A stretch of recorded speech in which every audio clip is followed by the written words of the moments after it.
shaken yet standing firm. I was not built to break. This is Radio Cayman in the Cayman Islands. Oh, I think they're doing a great job. A lot of them are. Good afternoon, Dwayne. How are you? Not too bad, sir. Ladies and gentlemen, Radio Cayman's Talk Today with Sterling Dwayne Ebanks. But I do have some questions. There are more questions than answers. Radio Cayman's Talk Today. If you're ready to talk, we're willing to listen. Well, I really enjoy this program today. Cayman Islands foremost listeners participation program. May God bless every person.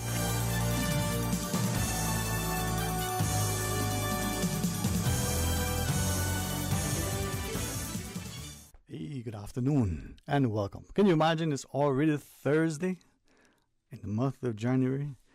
Who knows what the year is anymore? Maybe it's another century. Well, let's make the most of it. Let's make it together. Let's see if, despite what transpires early, let's see if we can make it better as the day goes on. 8949-8037, 1-800-534-8255.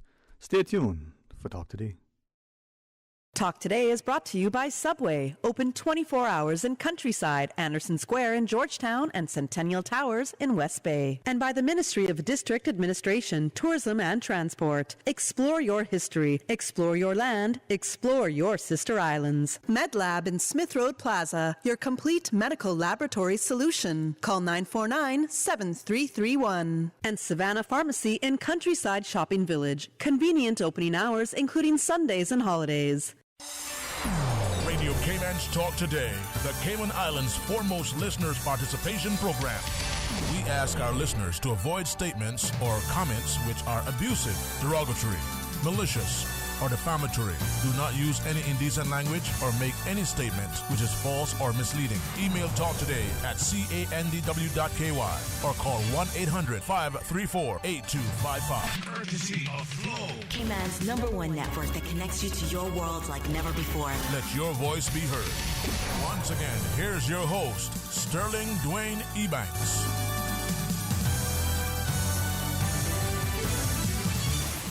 Hey, good afternoon. Welcome. Thanks for joining us. Well, it is going to be an open line, and then that means that together with all the constant requests that we allow unfettered access to our airwaves, so that you, as our listeners, can not only share your thoughts, express your concerns, ask your questions, but ensure that through our continued dialogue, that there is meaningful debate, discussion, and a level of discourse that allows our people to appreciate that it doesn't always have to be at high level or by those in high position, but the most important, that it is by us as a people.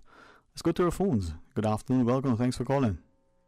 Good afternoon. How are you? Blessed good afternoon. Oh, I am grateful. Better than I deserve to be. You know, we all probably should recognize that, that there by the grace of God go I. Yes. Dwayne, Yes, ma'am.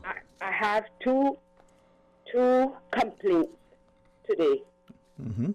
And I would like to voice them.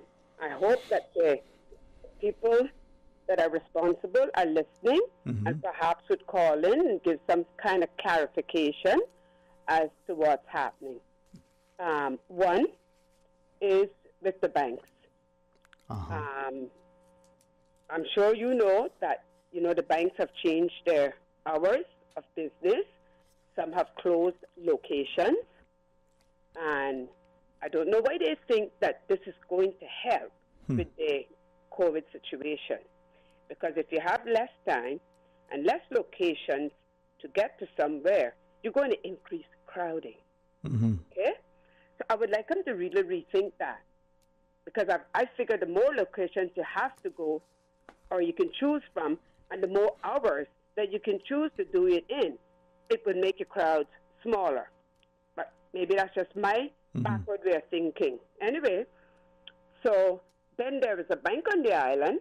I'm not going to call the name because you might tell me that I'm not allowed to, but there's this bank on the island that some years ago I went in there to pay something and in U.S. dollars, and they said, oh, we don't take U.S. coins. I said, really? You're a retail bank. you deal with U.S. dollars? How you mean you don't take U.S. coins? I said, does monetary authority know that? Did you get approval from them? So I said, well, you're going to take my coins today, and any day that I bring them here. So they took my coins that day, and every time after that. Mm-hmm. Mind you, I had other banks saying, geez, and we looking for U.S. coins. Give them to us. Sell them to us, please. Okay? Now, that same bank, they have recently decided they're not doing any cash transactions. They're all going cashless now, huh? Mm-hmm. That particular location. Mm-hmm. Okay? And so I asked them, because I made a call first to ask, could I still come there to pay this bill if I did a bank draft? They said yes. I said, okay, thank you. So I ordered the bank draft. I went there. And when I got there, I saw the manager come out of her office. And it was only 3 people in the line, one in the front of me and one behind me. So I said to her, I said, can I pay this here with the draft? She said, yes, absolutely. So I get to the cashier, and she greets me with, did you include the fees in the bank draft? I said, no, I did not.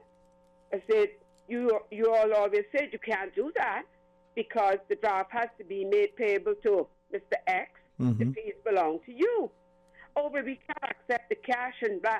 I said, does the monetary authority know that you're doing this? Did you get approval from them? I said, because that's my next phone call. You are licensed as an Class A bank. You're a retail bank. What do you mean you don't do cash transactions? Okay, so that's one of my gripes today. Mm-hmm. And the other one is with FedEx and these other courier services that we have on this island. And I did call the name of the company specifically because, in my opinion, they're the worst one. I do not know why and how these companies are here in Cayman, but they outsource their customer service. And it's bad enough that they outsource it outside of Cayman, but to countries where people don't speak English. So if I dial the number, I'm answered somewhere else. And I say what I'm calling about. They cannot assist me. They don't understand what I'm saying. First of all, they don't understand how it works here in Cayman with customs and these courier companies and so on. So they tell you something, and then you're still waiting on your package, and you don't get your package, and you call back. You're speaking with someone different. They have no idea who you spoke to before or what was said. And then, of course, they're always trying to blame customs. And I can say this on behalf of customs because I had to, and I'm going to call his name because he deserves the credit. I had to go directly to Mr. Walton on 2 occasions now. And he was kind enough to assist me. And he's even all sick at this time, but he still assisted me. I still have not received my package. No fault of Cayman Islands Customs now. The package is stuck there. Customs requested an invoice. I provided the invoice. It is now with FedEx over a week, and I still haven't heard anything about my package. So I called FedEx back, and of course answered, I think it's in Puerto Rico, and the person is saying, oh, we called you and we left a message and blah, blah, blah. I said, yes, and I got the message, and I provided the invoice as was requested. I said, but I still don't have my package. I said, the package is not going to clear itself. The agent from FedEx has to go to customs in the Cayman Islands and clear the package and then deliver it to me. That's how it works here. Oh, okay. Well, I'm sending a message right now. Well, I can tell you how that's going to work. Nothing is going to happen, okay? When I listen to you, I recognize that many companies, for whatever reason, maybe it's their strategic positioning, maybe it's something to do with their financial sort of structuring and the like, they outsource. We see banks doing the same with call centers and customer service. What is it then that we can do? So let's go back to the acceptance of cash, and whether it's at the banks, which you may find to be, those listening to be strange, but increasingly I'm told that there are some companies on island, retail companies or customer-facing companies, where as a customer you go in and you say, okay, I'd like to pay, for this thing, and here's my CI dollar, the only legal tender in the country, and companies supposedly, from what we understand, are allegedly refusing to accept it. Have you come across that at any point? No, I have not. Not with, like stores or anything. I've only run into that with this particular bank. And, but again, you see, this is where, because I do believe, and somebody can correct me if I'm wrong, I know for sure with the banks, this falls on the financial services. I don't know if the minister is aware that this is happening. I don't know if monetary authority is aware that it's happening. And let me just say this. If monetary authority gave approval for that to happen, then they should have come out and advised the public. This is going to be happening. It has been approved by us. And unless the banking rules and laws have changed since I stopped working, I will venture to say monetary don't have any knowledge of that happening. Right. Okay? But I think loosely and just generally speaking, from what we either have seen in the public domain or just the conversations that we've had, within our circles, or even from our personal experience from working in the financial services sector, specifically within retail banking, it would appear that there's a general perception amongst the public that monetary authority under the legislation that governs it has some greater authority to regulate the banks and approve things and the like, when perhaps in reality that is either not the case or certainly not the practice. Again, it just may be the perception.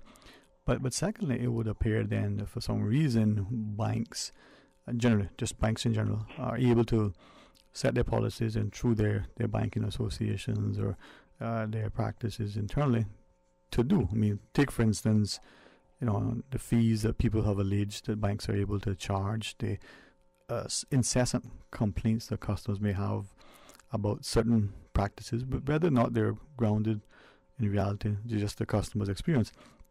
So is it then that we don't, either as legislative machinery, have in place the sufficient laws and if do the enforcement to ensure that these things are monitored and enforced, or B, we don't have what we think we should have or believe that we do have, the regulatory regime, whether it's through the monetary authority or otherwise, to say to the banks, you can't do this without our approval. If you do this, this will be the consequence of your action. And I wonder if it comes down to either the lack of understanding, if it's an over-expectation, or if it's the absence of legislation. Well, I'll say this. It could be all of the above. Mm-hmm. And having said that, whatever the circumstances are, we, the general public, need to know. Mm-hmm. And since this is causing quite an uprising in the island, then that's all the more reason why something needs to be said by whomever is responsible for saying it. If it means that they need to change laws and everybody get in the same catboat, then let's do that. If it's that they're breaking the laws or abusing privileges, then let's sanction them. A misbehaving child will always misbehave unless the parent give it a timeout. Maybe that's what we're dealing with here. We don't know. Right. And ignorance is bliss. But let us just say, we have a lot of people that this is making life very difficult for. I keep thinking about our elderly who don't have access to a computer, or even if they have one in the home, they don't know how to use it. Some of them don't even drive anymore. They're having to have maybe grandchildren do their transactions for them. But are we going to forget about our elderly? What are we going to do with them? Yes, we have a young generation that born in the IT time, but not everyone on this island was born in that time. Not everyone was able to catch on. So we have to look out for those people as well. Right. Well, I appreciate you sharing that, and I think what you relayed generally in and of itself, I think resonates with many. We share some other comments after, but thank you very much, Mom. All right. And thank you for your time. You're most welcome. Enjoy your Okay. afternoon. All right. Bye-bye. Blessings. Well, let's pause and take that break, and let's hear from you. I mean, it may not just be a complaint; it may be just a general comment. It could even be a compliment. I certainly appreciate the caller just then highlighting that customs. Many of us, I think it's about customs and border control, but when we go to the pier, do this for the goods that we bring in, many of us would recognize that she's absolutely correct in highlighting the great service over there, the diligence, the professionalism, and they are oftentimes accused of not doing the very best when in fact they do absolutely fantastic. So good to praise them as they deserve it. Let's pause though. When we come back, more talk today. Families are like branches on a tree. We grow in different directions, yet our roots remain deeply intertwined as one. Savannah Pharmacy, your neighborhood pharmacy, has remained stable, strong, and deeply rooted in the community. The past 2 years have been very difficult, but they have taught all of us the value of family and embracing our loved ones. This 2022, Savannah Pharmacy encourages everyone to get in touch with your roots, embrace your heritage, show some extra love to your neighbor, and make the year a memorable one. Time is precious. Cherish it and those you love. Savannah Pharmacy, always just around the corner with everything your family needs and convenient opening hours, including Sundays and holidays. Savannah Pharmacy. For more information, call 946-3336 or WhatsApp your Savannah Pharmacy prescription to 929-5045. Freedom, Cayman Brack. Freedom, Little Cayman. Soft breezes, blue waters, no traffic. Unwind and rejuvenate your mind, body, and soul. Sister Island Staycations, a taste of freedom. Discover all that our sister islands have to offer. How do I lose weight and keep it off? I can't just eat salads. Have you tasted my family's rundown? And oh, what about the turtle meat? These are common questions I hear from people when it comes to weight loss. Learn how to lead a healthier lifestyle, the one you desire, and successfully manage your weight with my proven step-by-step process and my new book, New Shoes, A Journey of Self-Discovery. Working with Donna has helped me create a healthier lifestyle. Old habits are no longer a challenge. If you're looking for help in managing life, reducing weight, and maintaining a lifestyle that fits your wellness goals, Donna Mitchell is the coach you need. New Shoes, A Journey of Self-Discovery has been tried and tested on hundreds of participants in the Cayman Islands and is available on Amazon and Kindle. Order your copy today. Visit inspiredwithdonna.com for more details. How can you take your business from good to great and thrive in the new normal? By finding the smartest, most powerful IT solutions to optimize your business operations. And now, Digicel Business Hub is making it simple for you. High-speed Wi-Fi, mobile and office phones, IT security, Microsoft Office with Teams, and much more. Everything your business needs to level up in the new normal. Get world-class IT for your business with Digicel Business Hub. Sign up today. Call us on 623-2499 or visit our website www.digicelbusiness.com for more information. Talk today. But I do have some questions. Talk today. Cayman Islands' foremost listeners participation program. Talk today. Because there are more questions than answers. What the public is saying. Waiting to take your calls right now. Sterling Dwayne Ebanks.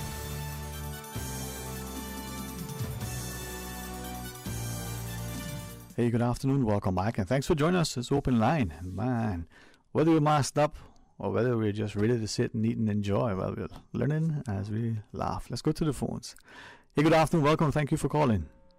Hi, good afternoon. I don't know whether it's a good afternoon or not, because Cayman is really becoming what one of my uncles used to talk about, properly bitched up by certain people who want to have their way, do things their way and no other way. Now, this foolishness about blocking off Cardinal Avenue, that you won't be able to drive on there after the 31st of January, but you know when that is, next week, Monday. I need you to get the government and NRA or whoever else on their government TV station, Channel 23, and explain to the people of Georgetown and all the other districts how this is going to work.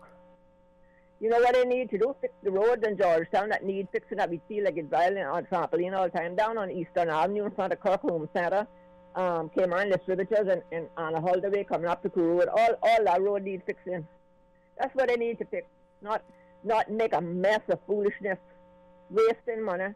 And the next thing, what they need to do, what they should have done before they talk about closing off Cardinal Avenue, that vehicles can't drive there. They need to fix the huge problem that they have with the people who have to come from the eastern districts into Georgetown to work or bring their children to school or shop, whatever they need to do, and help them get back home and without having to spend 2 and 3 hours on the road coming and going. That's where they need to put them on, where the mouth is. So will you please ask them to get on the radio, not the radio, on the TV station, show us and explain to us how this is going to work. Don't just talk foolishness on the radio, but from Monday the 31st is the last day you'll be able to drive on Cardinal Avenue because it's going to be blocked off. That's a waste of money. It is a waste of money, and we don't like it. We're not going to have it. Thanks. Bye. All right. Well, thank you for that. And as the listener says, lots of roads need to be fixed indeed. Let's take this other call. Welcome. Good afternoon. Hello. Hey, how are you? Hi, Sterling. I'm not too bad, thank God. Well, I trust and pray that you become even better. Yeah. I'm okay. I just want to go back to the previous caller who mentioned about the not accepting CI dollars. Mm-hmm. Okay, well, I think that, as you mentioned, there's a monetary authority law, and there's something called legal tender, right? Which, if my understanding is correct, you are obliged to accept Cayman Island dollars. It's the only legal tender here. Check or US dollars, but you're obliged to accept it, right? And I recall way back, 40 years, I went to the post office to get something, and I had quite a few coins with me, right? And they actually refused to accept the coin. And I was a bit amazed because I didn't know that they could do that. So I had to, go and get smaller amount of cash and carry for them. So then, okay, this passed. And when my mom was here, I used to pay her Cineco bill next to the post office at the office there. When I went there to pay the bill, I took cash with me. And they told me that they're not accepting it. And I asked to speak to the manager. Yeah. Right? And, well, I couldn't get to speak to the manager, of course. So I decided, okay, I'll go and get my checkbook. And I wrote the check. And I decided to write the Monetary Authority and request an answer to this. And I wrote the Monetary Authority. And, of course, there was no answer. There was no reply. Right? So I decided to speak to some lawyers that I know. And I asked them if it is possible for somebody, especially a government agency, to refuse to accept government money. And it was like a joke to all of them. They never addressed the question. It was like, well, what do you expect? This is Cayman kind of thing, right? So I mean, honestly, that is exactly what happened. And I spoke to more than one. Right? So I'm wondering if you could, in your capacity, get that topic up. Because as the lady said, and I have great respect for her, she said that there are old people like myself here, and even older, right, who need to pay their bills. And you can't be expecting people to always have a checkbook or being able to go online and pay it, and so on. And mixed in with all of that is the attitude of the banks, right? I went to withdraw some money from my bank, which I have been with for 50 years, or not 50, 40 years, right? I had some US dollars there. I wanted to go overseas. So they told me, you're going to have to pay 1.5% of every dollar that you withdraw. And of course, I don't hardly go anywhere. So I was kind of shocked when they told me that. Right. I just say, well, okay, if that's the case, I'd have to get it anyway. So I got it. And apparently they charge you Well, go ahead. I was charge you to deposit over a certain amount as well. I'm not aware of that. Yeah. I don't think I was ever charged to deposit money, but that's that makes two as well. Ridiculous. but I'm glad. Even more ridiculous. Yeah. They're asking you to put money into their bank and charging you for it. Well, we know that a number of years ago, because of how the financial markets were alleged, maybe perhaps reported in the international media, Switzerland, for instance, were saying to their customers, we'll take your money, but we're not going to pay you interest on it. We're going to actually have to pay us, right?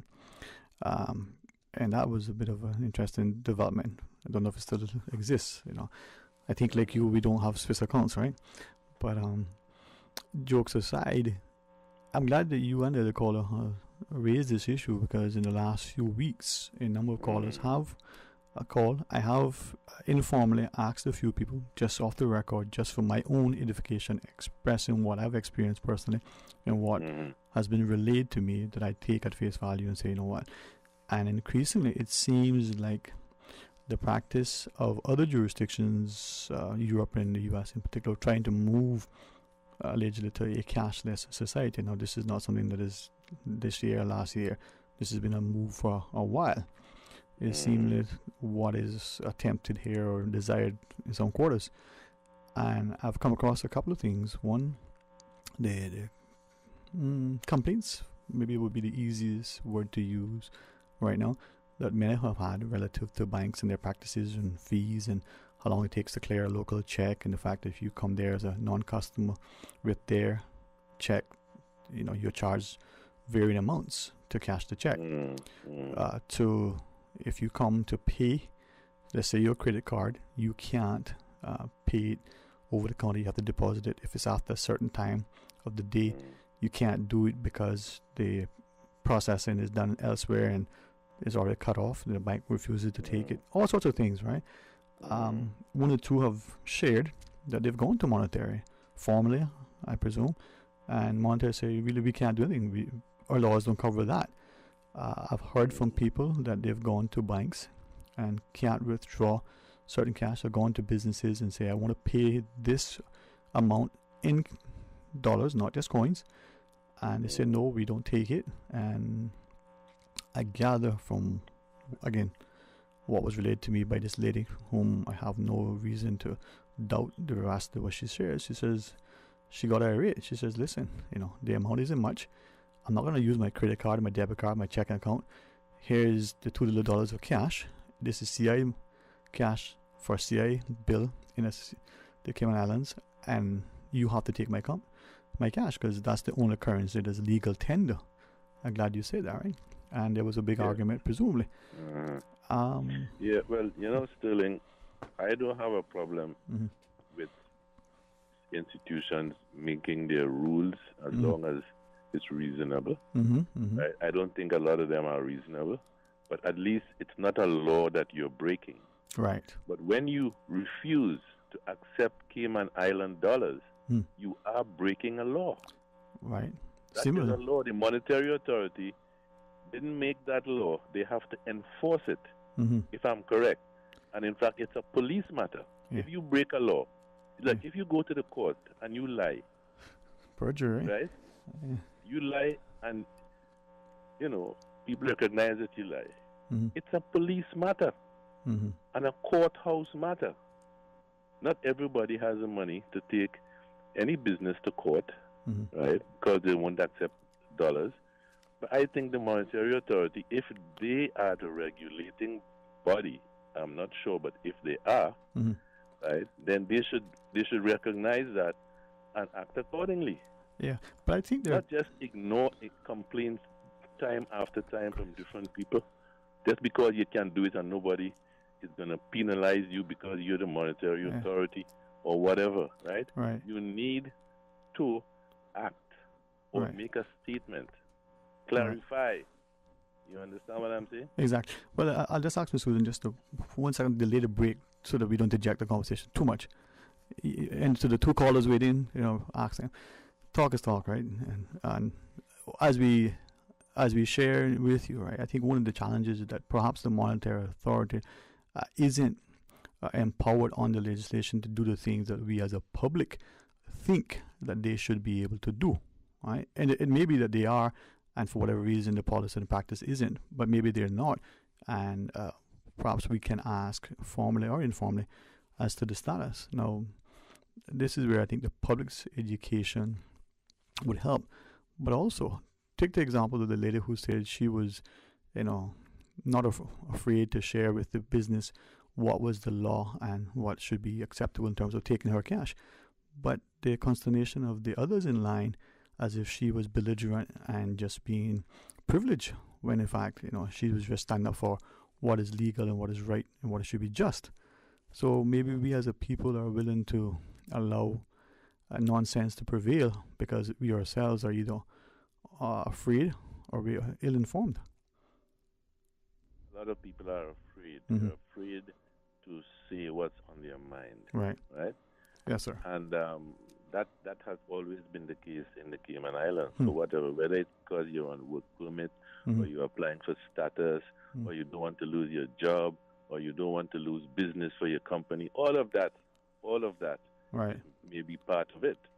But, regardless of that, there are institutions here that are instructed by the government to enforce certain things, whether it is the police or whether it's the monetary authority. Right. There is a monetary authority law, and right. there is, you know what I'm saying? Yes, sir. So somebody is responsible for enforcing it. I don't know who.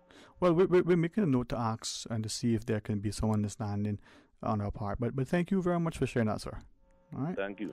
All right. Have a good afternoon. And with that, with respect to the break, let's just do that now and then join the callers.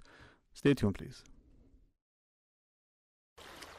Wouldn't it have been grand if you had purchased land 30 years ago? It may not be 2020, but a perfect vision has never been more clear. Kim and Brack and Little Cayman, poised for growth with an eye on the future. Your land, your history, your future. Discover all that our sister islands have to offer.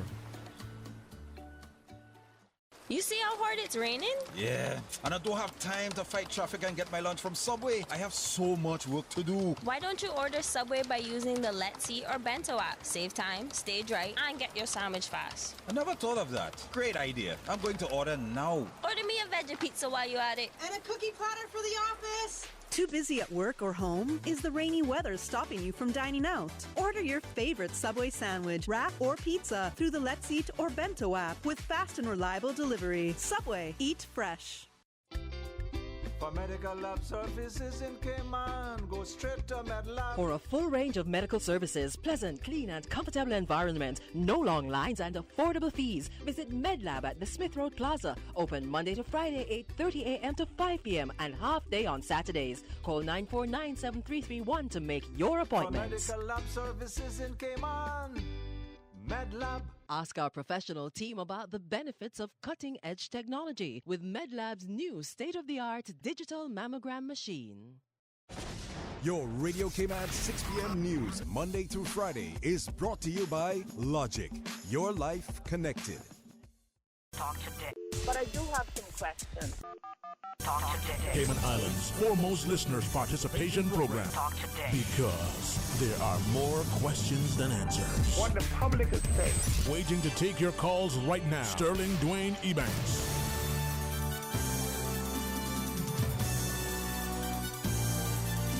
Hey, good afternoon. Welcome back. And thanks for joining us. Some open line. We want you to share your thoughts. We're going to go straight to the phones. And thank you for holding on for your patience. Hey, good afternoon. Welcome. Good afternoon, Mr. Sterling. How are you, sir? Blessed and thankful, sir. How about yourself? Oh, hanging in one day at a time. That's a good step. Listening on to all of the callers about the banking and the money business, but I'm not involved in that. I keep away from that because that's a dangerous area when you talk about money. You know, the good book say for the love of it, you know what the book says. But Mr. Sterling, I was calling today in connection with, you know, an earlier caller was saying about the elderly people in the island and, you know, disabled people, and if anybody is considering them. And I myself would like to say it's a lot of people, a lot of Caymanian people are suffering elderly people in the island. One way, well, they probably live alone or they live with their children, and all the children is out working all day and they're there by themselves. If they don't have their little television, well, their little radio to listen to, they'll be in a bad situation. And the lady was talking about the computers.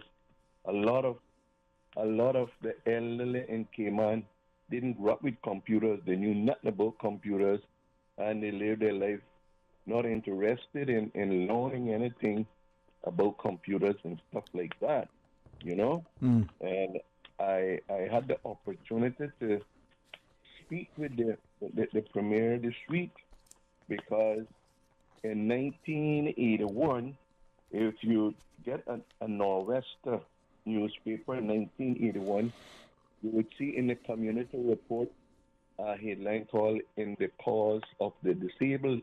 In Cayman, when myself and Mr. Gilbert McLaughlin, which was sergeant at that time, we did posters when we were in the traffic department, and we were working along with Miss Joyce Hilton at that time to stick up signs in public places and stuff like that to give the elderly and the disabled people priority.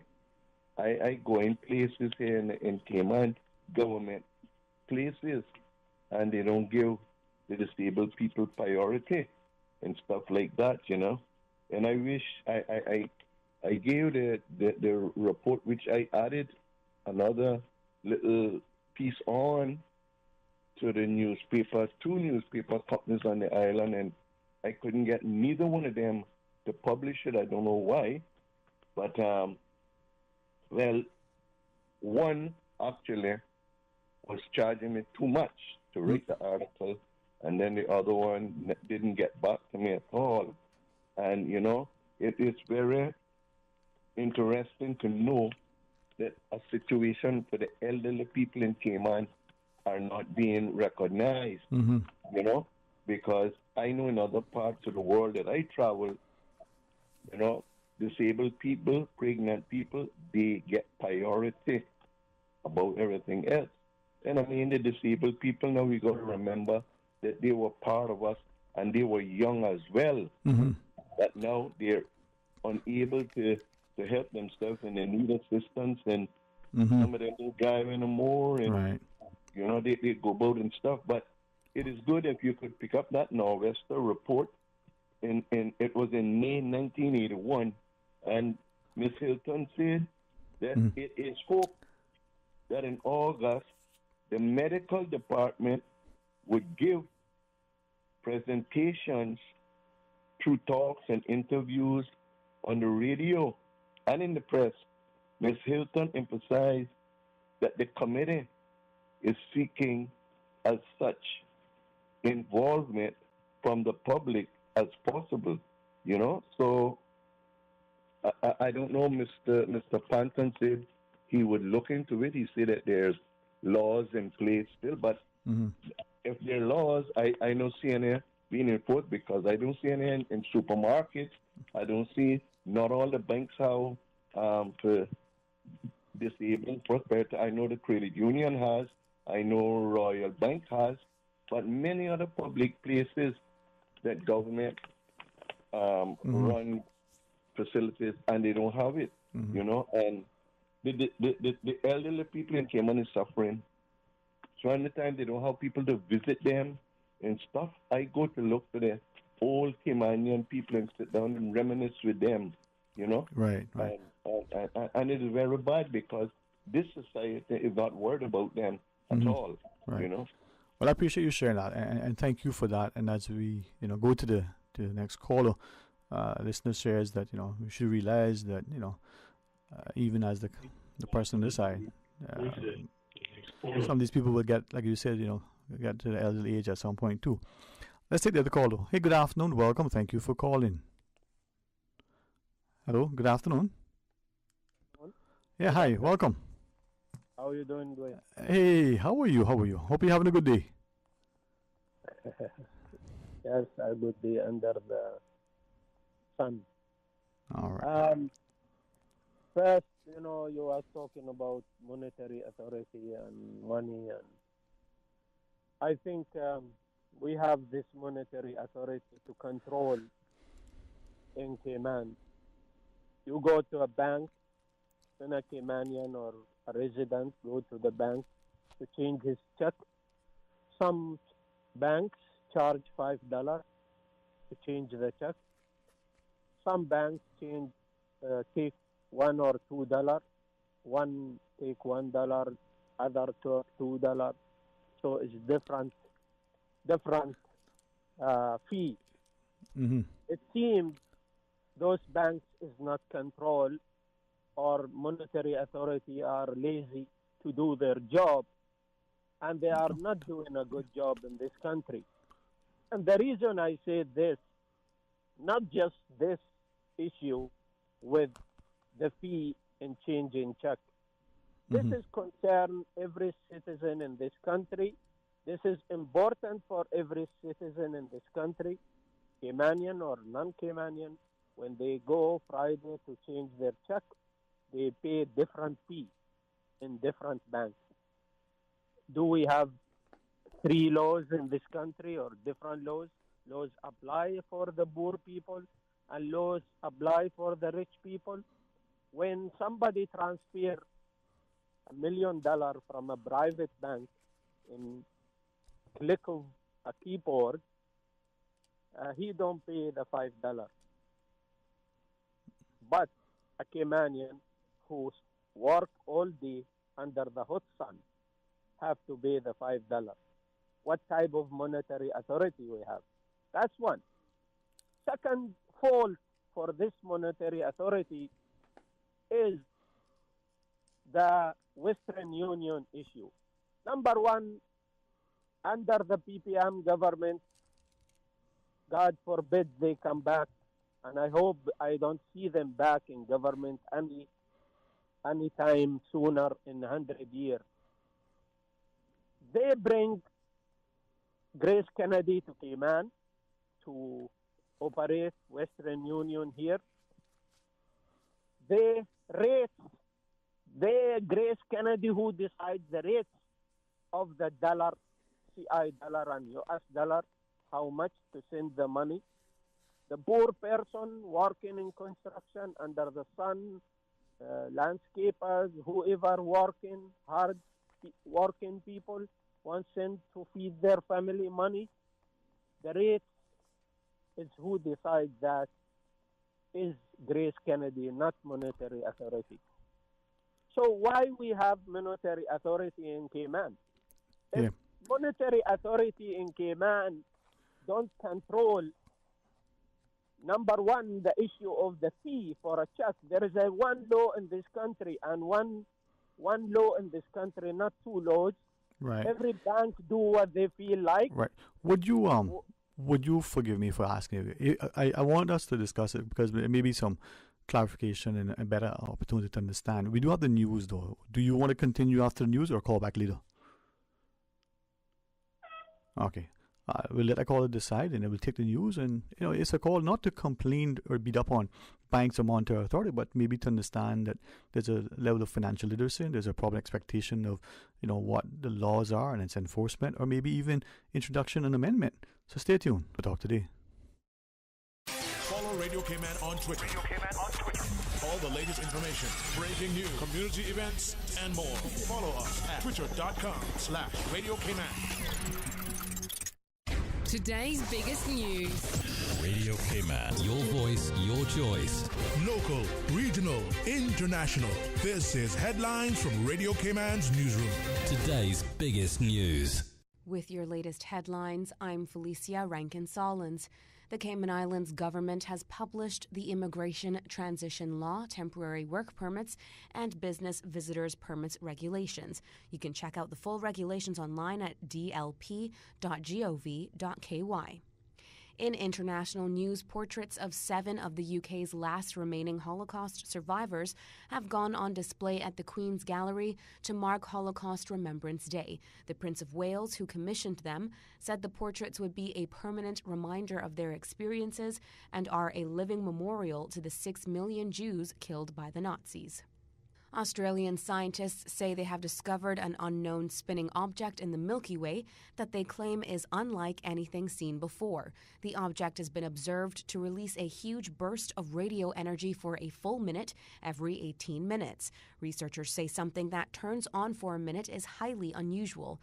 Theories around what the object might be include a neutron star or a white dwarf, a term used for the remnants of a collapsed star. However, much of the discovery remains a mystery.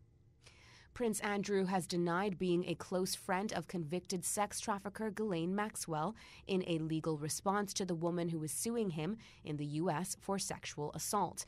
Lawyers for the prince also say he wants to go before a jury to contest the claim brought by his accuser. The Duke of York has consistently denied all the allegations against him. These are your headlines. I'm Felicia Rankin-Zollins.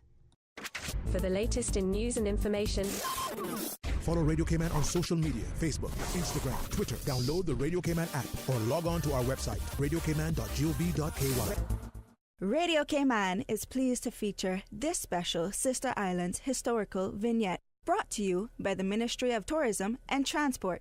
Explore your history, explore your land, explore your Sister Islands. Linton Nathaniel Tibbetts, 1923 to 2011. Linton Tibbetts was known throughout the Cayman Islands not only as a successful businessman, but as one who showed great interest in his homeland and invested time, money, and influence to help the welfare of his beloved sister islands. In the late 1960s, he organized the first annual Cayman Picnic, still held each July in the Tampa-St. Petersburg area, to bring together the many Caymanians from the United States and encourage them to remember their roots. In 1972, Mr. Linton and several other successful Brackers started an air service between Florida and Cayman Brac to bolster the Sister Islands' embryonic tourism industry. The air service was later expanded to serve all 3 islands with a fleet of 7 planes. He built hotels and museums on both sister islands and was involved in establishing Cayman Brac Power and Light Company.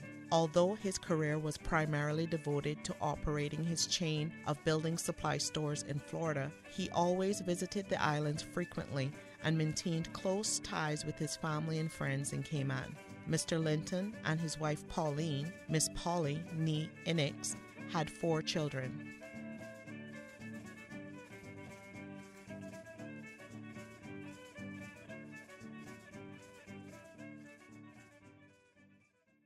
Radio Cayman is pleased to feature this special Sister Islands historical vignette brought to you by the Ministry of Tourism and Transport. Explore your history, explore your land, explore your Sister Islands. Explore your history, explore your land, explore your Sister Islands, the ultimate staycation experience. Your culture, your freedom, the land that time forgot isn't gone. It's your Sister Islands. Discover all that our Sister Islands have to offer. From boat days to beach gatherings, leave the catering to Subway. Choose from small and large sandwich platters, double meat wrap platters, and top it off with optional cookie platters for dessert. Or ask about our Subway box to go with the option of 6-inch or foot-long sandwich, 1 cookie, and 1 bag of chips. For all occasions and celebrations, let Subway focus on the food so you can focus on the fun. Visit subway.ky for catering options. Subway. Eat fresh. Families are like branches on a tree. We grow in different directions, yet our roots remain deeply intertwined as one. Savannah Pharmacy, your neighborhood pharmacy, has remained stable, strong, and deeply rooted in the community. The past 2 years have been very difficult, but they have taught all of us the value of family and embracing our loved ones.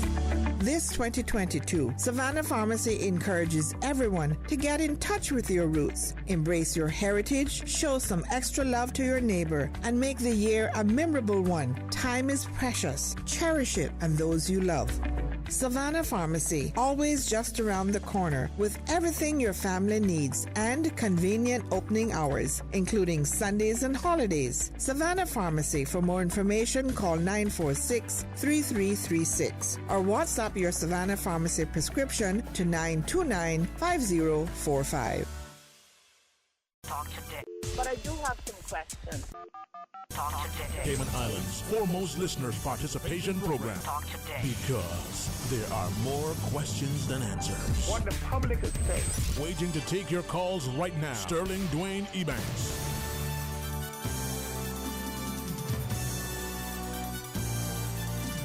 Hey, good afternoon. Welcome back, and thank you so much for joining us. 949-8837, 1-800-534-8255. Like the last caller prior to the news break, sharing that, are there different sets of laws for different sets of people? Well, it may not be, but it may seem that there is in practice. The question too, and not to belabor something, certainly not to, beat up, as they say in colloquial expressions, on any entity or industry or sector or the like. But it's a question as to what is the expectations of people, what is the actual reality, and maybe sometimes we believe something to be the case, but it isn't. Maybe because of our belief, we act accordingly. 949-8837 as you go to the phones. Welcome, good afternoon, thanks for calling. Good afternoon, Sterling. Well, good afternoon, how are you? Not too bad, thankful. I wasn't going to call you today, but... it wouldn't be the same.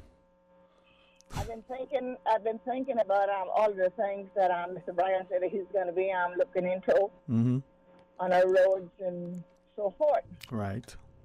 I've been talking about this for some time, but it seems to be falling on deaf ears.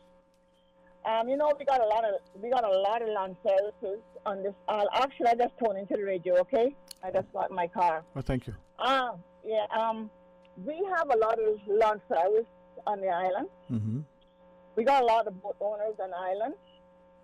We got these little mopeds and so forth on the island, which is very dangerous as far as I'm concerned. But I guess there's a way of them to get where to go a little bit faster. But swinging in and out between cars, I think is very crazy. And, everything is not money. But to know that our source of income on this island is, I would say, pretty much limit. They say tourism, banking, and what else? Construction, I don't know. But I was wondering, how can a company, especially a land service, have a company and got their trailers, no license plate on them, no lights on them, no indicator on them, and they are running our streets on a daily basis. Wow. Mm-hmm. The guys that are pulling their boats, especially when it's 6 o'clock in the mornings are dark, and bulldozers and so forth are on the roads in the morning, and it's dark, and there's no light on these things on the road. I went to Bordentown yesterday, even 6 o'clock, and on my way coming back down, it was pretty dark. I could not believe, I know I crossed about a good 10 cars with not a sign of light on, and it's dark out there, and other people got their lights on. And I know I crossed the 10 cars with no lights on that time evening, and that is so dangerous. But I just want to get back to the lawn service. I am not here picnicking on anybody, but the fact of the matter is, as a taxi driver, you have to have 2 inspections for your vehicle. One at the license department and one at public transport.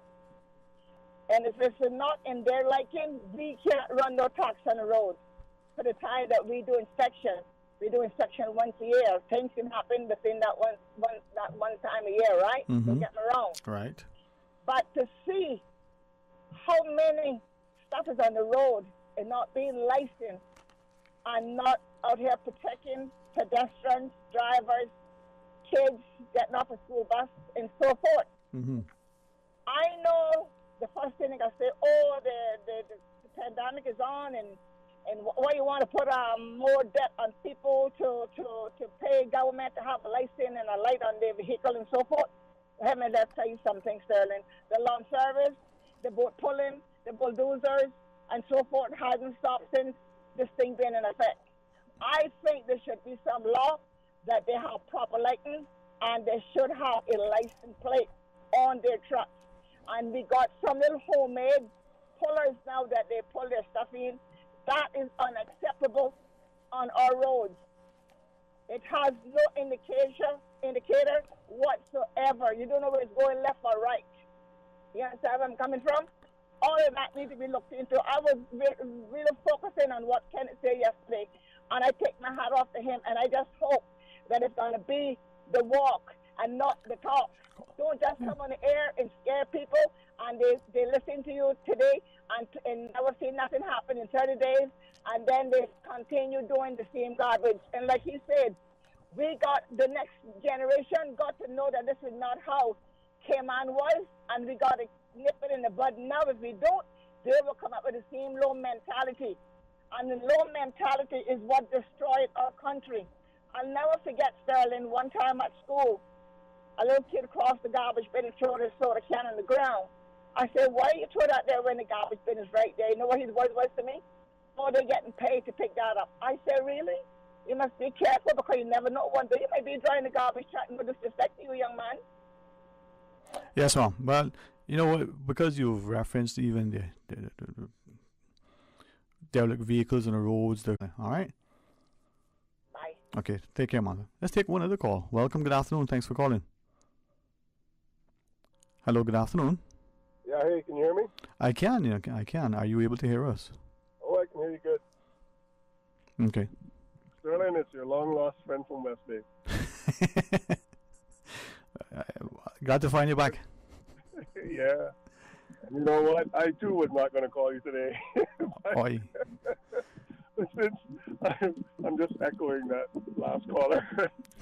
There's such a ruckus on the radio with such a broad spectrum of topics. Mm-hmm. Yes. Let me see if I can shoot right down the middle here. Go right ahead, man. Go right ahead. So there's two different things I want to tell you. I'm going to try to make them as concise as possible for the sake of respecting others with their time. Mm-hmm. So, banks. When I first started my company here, we started banking with Bank Triple N, we'll call it, right? Yeah. Mm-hmm. So, the things are going good, but after a few years, I decided that, prospecting, I found better services at another entity, so we started to wean ourselves off of that bank. I took on a contract which was about $75,000, and this particular bank, Triple M, had a policy where you couldn't cash checks anything for amounts greater than $5,000, I think it was. Mm-hmm. Right. So I made the client write the check and a series of checks of $5,000, and after about the fifth check, they started to give me some slack, Mm-hmm. So I told the client, I said, now the next batch of checks, make it half. Okay, so it's like $2,700, I think they said was the maximum. I went in, and I had been joking back and forth with them, the tellers, that, hey, you got to stop giving me such a hard time. I'm a regular customer here. You know that. I only bank with you guys. Anyways, she kept a straight face and just pointed to a sign that had been posted on the wall behind her and said, it said, can no longer cash checks,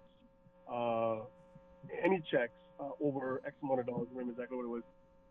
But you have without two pieces of ID and your voter's ID not included. Right. Right? So that means I would have to have my passport and my driver's license to cash this check. So I was like, what are you talking about? I said, you're playing with me, right? She says, no, it's right here.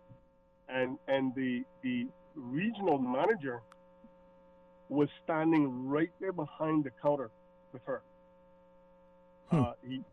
He's not a Caymanian, and so I got into an exchange with him, why and whatnot, and he gave some sort of a story about it. But so later on, I went back there to cash a check for $275, just $275. So the same client, and they pretty much refused to cash that check without me having my passport, my driver's license.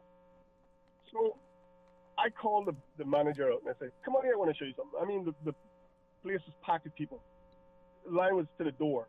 They had an A-frame in the lobby doing an advertisement on their loan rates. Mm-hmm.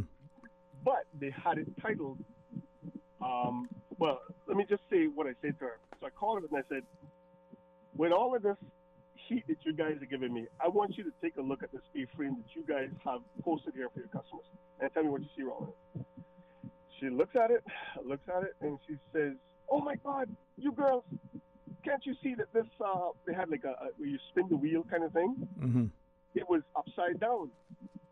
She goes, "Did you, any of you notice that the wheel is upside down?" And I said, "Okay, you caught that one, but tell me what else you see wrong there." So she looks at it and she says, "I don't see." I said, "Can you explain to me what a loan sale is?" And she says to me, "A loan sale? What the devil is a loan sale?" And I said, "That's what I'm trying to figure out. It's right there on your board." Right? Mm-hmm. I mean, people just laugh like you would not believe. Anyways, so that's some of the silliness that goes on in the banks. Yeah. Right? Right. Well, you know what? I want you to revisit later with the discussion, right? And with your acquiescence, let's just change gears for a second and welcome another caller, but revisit that discussion momentarily again as we now just go to the phones and join the managing director of the Jamaica Stock Exchange, Dr. Marlene Street Forrest. Hey, good afternoon. Welcome. Good afternoon. Thank you for having me. How are you today? I am fine, thanks. Now, we understand that you have, today is the final day of the 3-day conference, and it's interesting as, we looked online and shared how increasingly it seems across the Caribbean as we're looking at expanding our capital markets, providing opportunities not just for, companies to be able to access the capital, but for more and more of, the businesses and entrepreneurs to appreciate what's to hand. So we welcome you to share with us so we get a perspective of the strength that is within the region. I did not hear your last comment. You're welcome. Okay, sorry, caller. And sometimes these are the challenges, when sometimes we're not face to face. Are you able to hear us now, ma'am? Yes. So okay. Could you just, yeah. Right. Well, I'll tell you what, as general manager of the GSC, help us to appreciate, this the importance of the 70th annual conference that you have coming on, and not just for the capital markets, but even perhaps that individual investor as well as the institutional. Yes. So our conference, it is capital markets. Mm-hmm. And as you rightly say, what it does, it encompasses both the investor and also the on the supply side, mm-hmm. the companies that want to raise capital. The idea is that the conference is both educational, meaning that persons who, as investors or others, will understand what is happening on the other side, on the supply side. And on the supply side, it gets into the networking to say what investors need.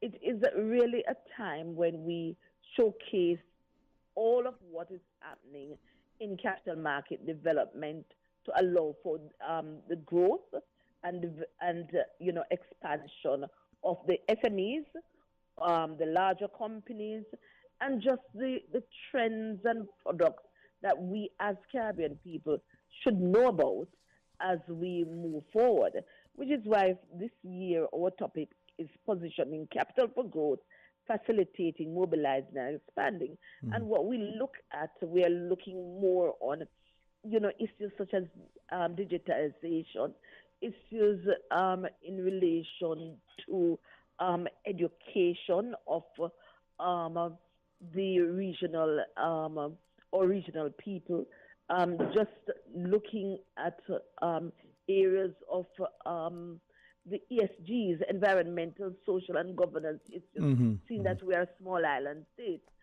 So these are some of the considerations that we put to bear as a stock exchange in hosting a conference such as this. Mm-hmm.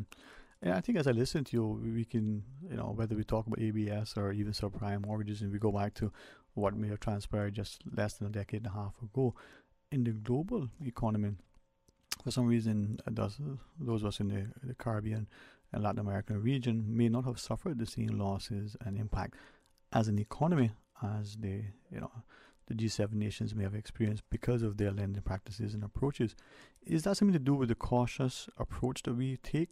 Is it the exclusion from those markets, or is it the fact that we have been a little bit more weathered over the years and resilient? I am glad you asked that, because you're referring to 2000, 2008, 2009. And we had our 2008, 2009 within the Caribbean, and especially in Jamaica, in the 1990s. Right. When we had the fallout, if you can recall, in our financial sector.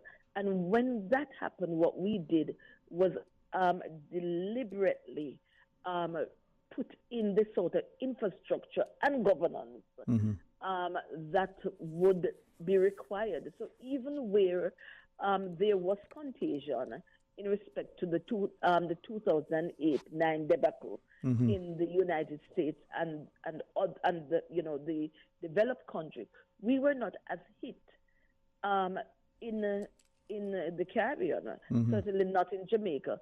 Though what we did, we had provisions from our central bank, etc., to open windows of credit in the event that it was needed. Right. But I think our resilience came from the standpoint that we made concerted effort in terms of how did we strengthen our framework, how did we strengthen our regulatory environment so that we could have withstood some of these shocks that happened. And the shocks were real. They were. And yes. If I could ask you, though, because as we look at the stock exchanges in general, and even if we go to the commodities in particular, but just looking at generally the financial markets, and we think of the role that, say, the IMF played in developing and emerging economies, the notion that the threat of currency devaluations and the like, and sometimes the speculative nature of certain large institutional investors relative to the debt structuring of some countries. How does that play out now as we go into the 21st century and impact the future capitalization, but also that prospect of leveraging what we have now for a future security of the individual relative to a pension fund, or the business relative to its long-term growth potential? Okay, so let us just anchor it in the IMF, because one of the things that we know when we had to fall back on the IMF is that there were some bitter medicine that had to be taken. And most of the countries that have had IMF relationship and have had probably standby, etc., have had to deal with bitter medicine. But in order not to get continually hooked into a cycle of borrowing or dependence on the IMF, there's one thing that is important, is discipline. So I think what we in Jamaica did, not only the fact that, yes, the IMF was a necessary part of the entire reform, we also took, and the government, I must say, took made a concerted effort to continue with a program of fiscal discipline, so that as you look now to the future, look at where we are with the pandemic, the COVID-19. Even when that hit us, we had in reserve so that we could, not that we didn't look to say, let us see, or we stabilize with external resources, but we are able, still going through it, to manage it because of fiscal discipline. It is very important. Balancing, while we balance people's life, we have to balance that book to ensure that we continue to provide the necessary resources for businesses, etc. So I think the government did do a good job in terms of that fiscal discipline. But when we speak to fiscal discipline, I think, as you correctly remind us, we need to have that within our own individual households. We exercise it within our businesses relative to budgeting and projections, but we want it from governments. Now, from the government perspective, whether you're a Keynesian or whether you, like Milton, and go to the Chicago school and looking at the use of interest rates and money supply and the like, to what extent do you think, just generally speaking, whether we look at the Federal Reserve in the US and this manipulation of interest rates and the money supply, or whether we think of the Caribbean region and asking ourselves, should the CDB be more highly leveraged so that it can assist the regional governments? What do you think of our own independent governments being able to commit, tens of millions or hundreds of millions of dollars in securitization and long-term debt as it impacts projects now and future generations? Should that be something that is at the behest of the elected government of the day, or should it be something that is more of an economics-based approach? I think it has to be. I hardly like the behest of the government. I think it has to be a standard approach, so that, but obviously with every government that is in, while there is a standard approach to utilizing these various levers, and for example, as you indicated, to build back, it still has to be based on certain considerations. So yes, I like a blueprint, but I think the blueprint has to be tweaked or shifted in many ways in order to deal with the issue of the day. Right. Because we could not have anticipated the fallout in COVID globally. And so even if you had a blueprint on that, as an economic process, one would still have to do some changes. I love your intellect. I love your eloquence. I certainly love the way that you're so candid and willing to share with us from such an objective professional perspective. Maybe in closing our discussion as we wind it down, maybe ask of you, when we think of the potential impact of, say, external forces from another government and its investment in the region and the potential economic, social, and political influences that may derive from that investment, the notion then that as we look at partnerships within the region and then across many sort of geopolitical landscapes, are we, perhaps let me ask it this way, where do you see us in 20 years if we continue with that path? Are there stronger bridges, or are these some things that are tethered to perhaps a floating buoy? Okay, I think what you're asking is how do you think partnerships influence or can influence us? And I think basically what we have to do is, and this is what I want to say, is to develop regional self-sustainability. Because, for example, as you asked, we spoke earlier about the Fed and how they might, because, for example, in the United States now where inflation is 7%, that has a lot of headwinds for us in terms of how, what may impact us, what sort of interest rate will come our way, etc. And so, and what sort of other concessions they might be able to give to us as developing countries. But the fact is we have to bake within our own economy certain areas of sustainability so that when those headwinds come, we are able to maneuver on them. We have to look deep within our capital markets and start to invest in us, invest in us from the standpoint of personal investment in our human capital.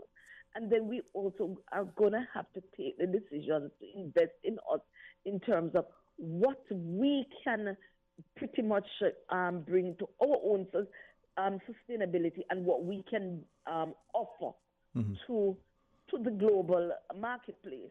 So until we get there, 10 or 15 years if we do not do this now, we are going to have this discussion 10 or 15 years down the road as to what the impact is going to be on us when the developed countries catch cold, or, have a fever. What is going to, how it's going to impact on us. Or you hemorrhage and end up in ICU, and then there's your demise. Yeah. Exactly. Well, exactly. I appreciate this is why the importance of economics at its basic level within our, primary and secondary schools, and the encouragement at tertiary level. But if you were to sort of give us a clarion call as we look at leveraging the capacity within the region and its resources and building our resilience by investing in human capital, the advice to the government as well as to the individual, what would that be, so that we appreciate the impact now is not just tomorrow, but 2 generations from now potentially? I think we have to, as you say, we have dispensed with investing in human resource, but we have to invest in technology. We really have to invest in technology and see how we can, even where we export our talent, how we can readily pull them back into further strengthen our own economies. Because what we do, we educate, we export, because there is something that we are not doing to in order to continue to attract.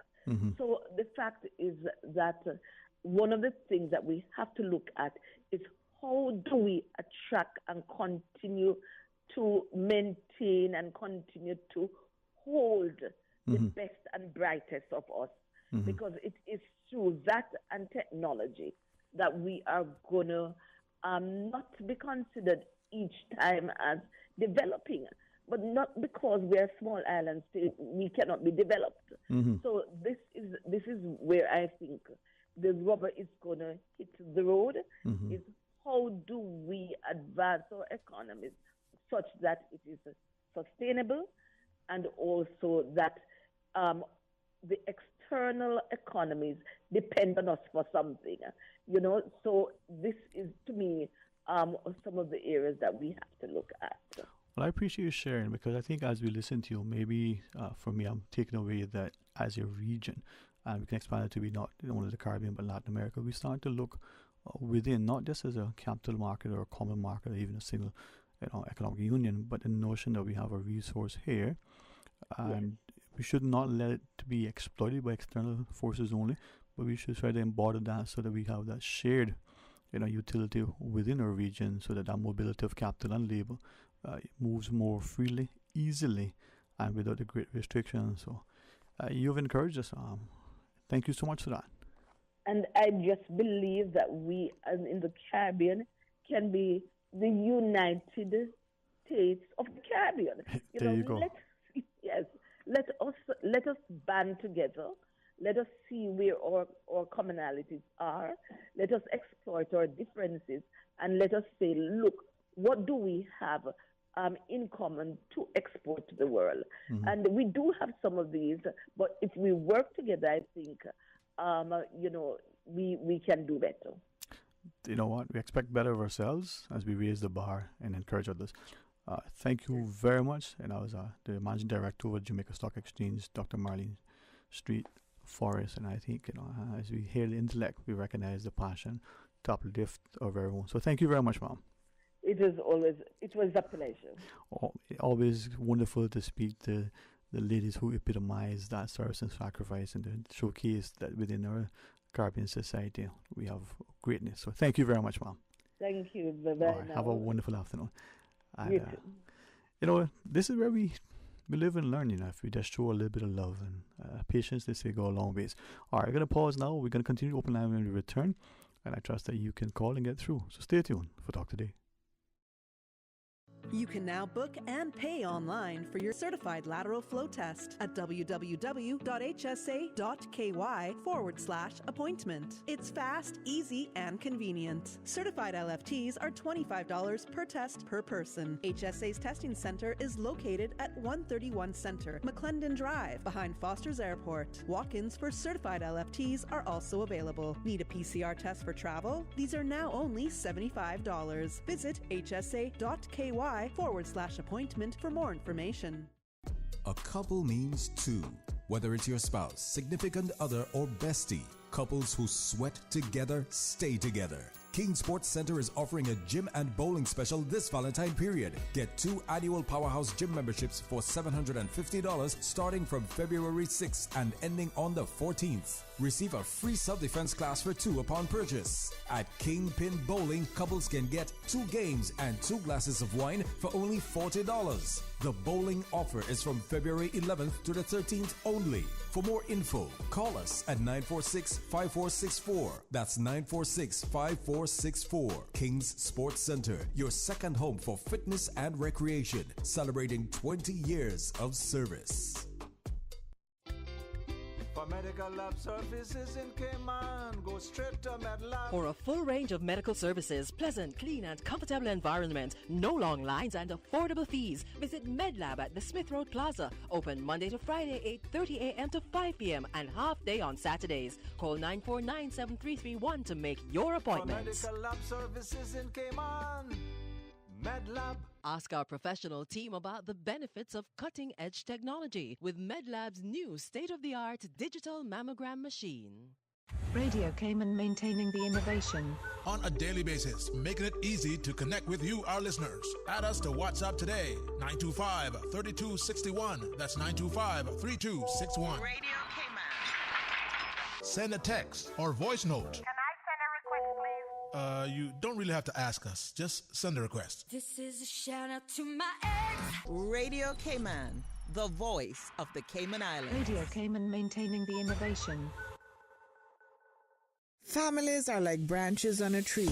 We grow in different directions, yet our roots remain deeply intertwined as one. Savannah Pharmacy, your neighborhood pharmacy, has remained stable, strong, and deeply rooted in the community. The past 2 years have been very difficult, but they have taught all of us the value of family and embracing our loved ones.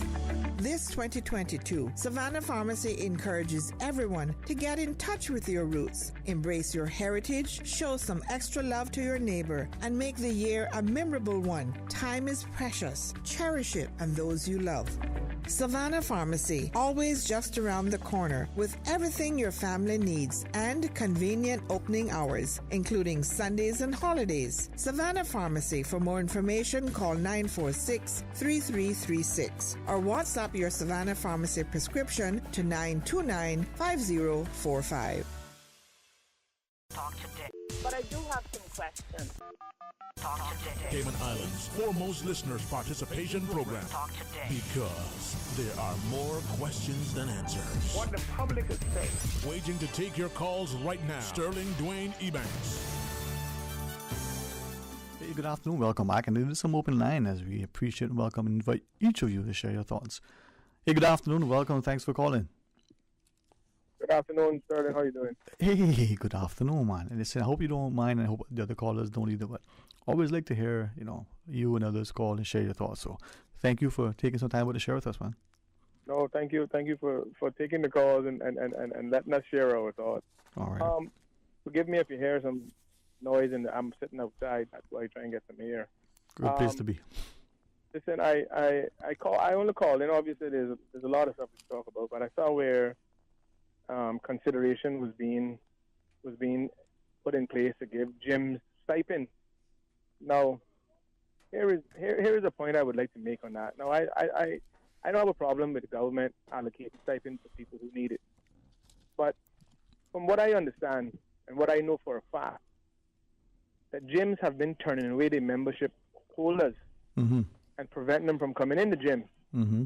So I don't see how they could stand eligible for a government stipend and out of the social program. Listen, we got to be careful how we are introducing so much social programs because social programs have to be paid somehow. Right. And if you look at any properly developed country in the world that have any level of social programs they paid for by taxes. Borrowing the taxes, right? That's right. Yeah. So I'm not saying anything against the government. I'm not saying anything against the gyms. I'm just basically saying if the gyms want to make back money, start letting they paid clients back inside the gym, put proper protocols in place. They come do LFT tests, do whatever they got to do. Right. But you can't turn away business and then expect government to pick up the slack. But let me ask you, from your understanding, any stipend, but the one in this the private sector entities like gyms, what's the motivation? What's the impetus? Why are we doing that? I heard on some show the other day where gym owners complaining about loss of money, but then let people back in your gym. People back in your gym. I mean, if you can go to the supermarket and go to a bar and go everywhere else socially and do things that non-essential, you should be able to go to the gym. Right, and that's I'm appreciative that you would raise that, and I think everybody wants to be as safe and sensible and civil as possible. But let's take exercise. We're told that that's good for us anyway. So if we're now getting back to something that resembles a life where we're interacting and we're being smart about that interaction, why can't we not come into the environment where we're going to exercise, whether it's an open air gym, whether it's an air conditioned space, and be able to utilize that? I think I agree with you, but here's my thought process. Here's my thought process when it comes to being reasonable. How many public places you saw a sign said that if you have a flu or a bad flu, you can't enter? Okay. And we know that bad flus has killed many people with underlying issues, right? Right. We know that. We know that's a fact. That's a historical, scientific fact that the flu has killed people. But we never once saw any protocol or laws put in place to prevent people who have a severe flu from going around other people, right? All I'm simply saying is that I'm not saying that you shouldn't have protocols to prevent the spread of any virus. I'm just saying we have to be sensible about the things that we put in place so that we have a reasonable shot of surviving any aspect of this. Right. So we don't have any issues disenfranchising people who depend on certain revenue streams coming from their small businesses such as gyms and other places. The gym should not be crying for no stipend because they are the people who created the policies on their own. Government never told them to turn people away, But I mean, if government did, then government is partly responsible. Right. But as usual, your call and your comments always promote discussion, always evoke within us a sense of thought. But in this instance, if we understand, from what the UK Prime Minister has announced, and other European countries presumably will start to practice, that the protocols and practices of recent now need to be amended, right? Should we not now consider the same thing? Just like you said, we can go to bars and churches and different places and not be required to certain things. Should we not say to the gym, I think everybody would accept that good practice within a gym. Sorry, go ahead. I totally agree, and I don't know how the protocol office hasn't translated the stuff that happened in the UK and how it happened to become reality here, because we seem to cut and paste everything else. Now, I shared this last thing before I cut off because I know you're going to call us. I want to point this out, and I think it's critically important for how we go about implementing discretion, protocols, policies, and all these things. Me and my daughter went into Foster's, Savannah, on 2 days ago, right? Not yesterday, but the day before. Now, she asked me to go with her, and I went with her reluctantly because, I was told to take it easy. Anyway, I get to the Foster. She drove, and I said to her, Janelle, I'll come in with you. I put the mask on completely, went in the store with her. We walked around. She got the stuff. I went to the vitamin aisle and got some vitamins, met back up with her, and I said to her, Janelle, boy, I'm getting short of breath, so I'm going to have to pull. So I didn't pull the mask down until we got to the cashier, And that was an express lane where there wasn't a lot of people, and it's right next to the exit. The cashier looked at me and told me that she's not checking us out until I put the mask on properly.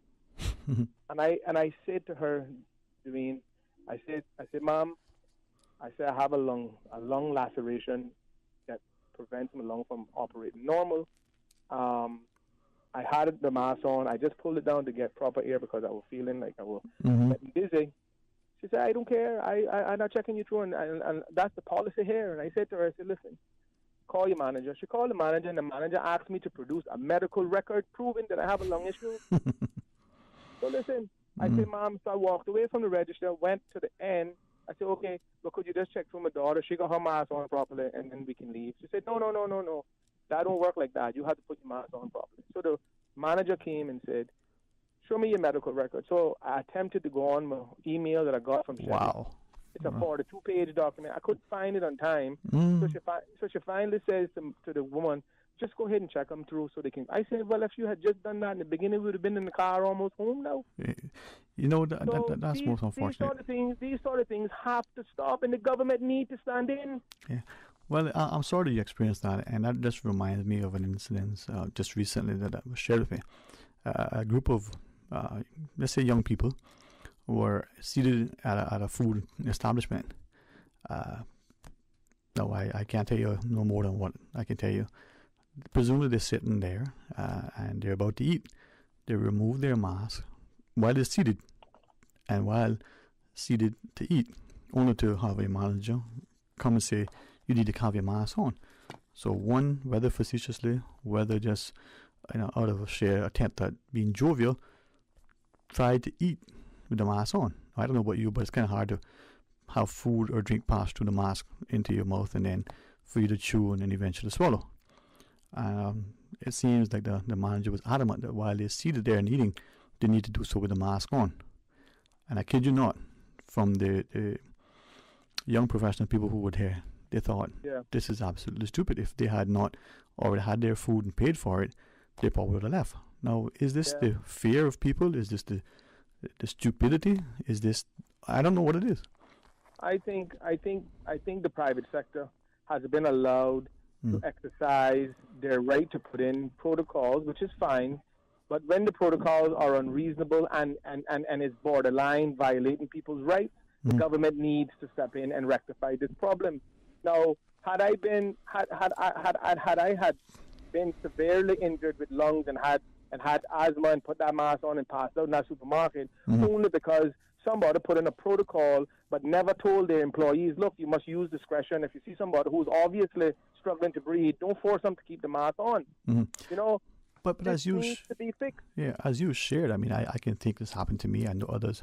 They're in a place, whether it's a supermarket or a retailer store or even their offices, moving between desk to desk or floor to floor, mask on, and have shared that they have pulled the mask away just to breathe because they feel claustrophobic, they feel winded, whatever the reason is, right?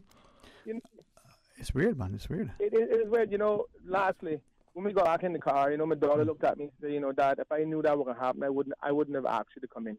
I wouldn't have made you go through that. I said, it's okay, Janelle. I said, it's kind of good that we went through it. Now we can highlight it. So hopefully we can eliminate that issue because it could be somebody else experiences something similar. But again, and that whole situation with masks, I can go to a bar, walk to the counter with the mask on, then take it off and rub elbows and high five and socialize with everybody else with no mask on. But I can't go to a supermarket and buy essential food to save my life because I got a mask pulled below my nose so I can breathe. Come on, man. This thing is out of hand now. Well, it's out of hand, and the government got to step in and fix this thing. Well, as you go, right, a listener weighs in and shares a clip from the UK Prime Minister. I think I saw it before. That talks about, as of today, their position relative to no more mask. Something to consider.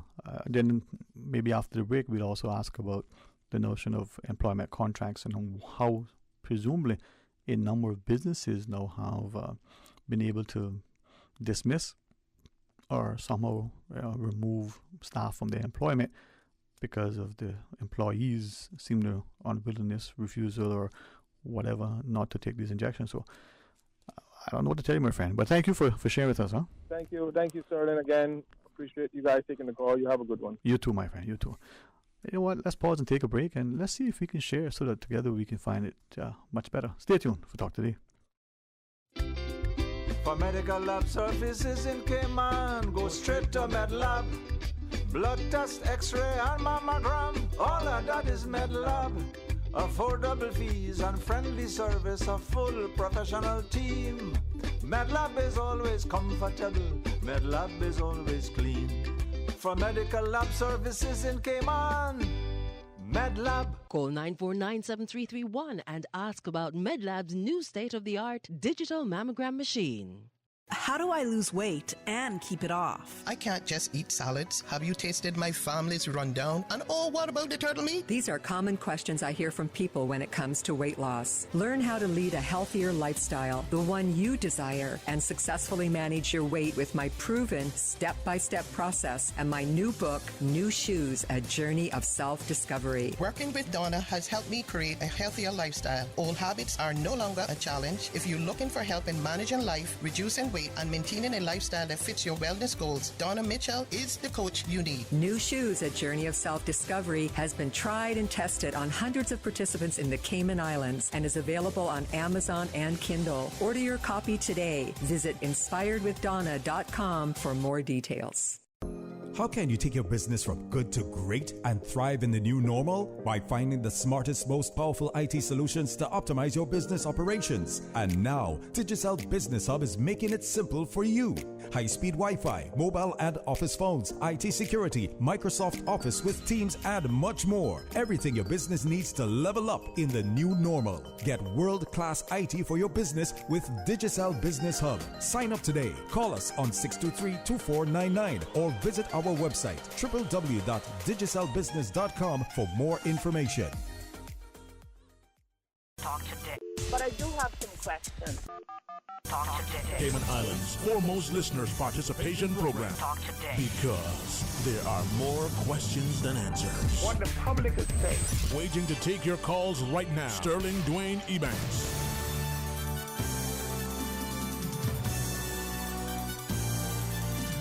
Hey, good afternoon. Welcome back. And this open line give you a few options to share your thoughts with us. Of course, the WhatsApp is there, 925-3261. You can call us toll free, 1-800-534-8255. You can dial 949-6990. You can dial 949-8037. And if you don't remember which number to call us now so we can give you the number to call. No, just kidding. Give us a shout and share your thoughts with us.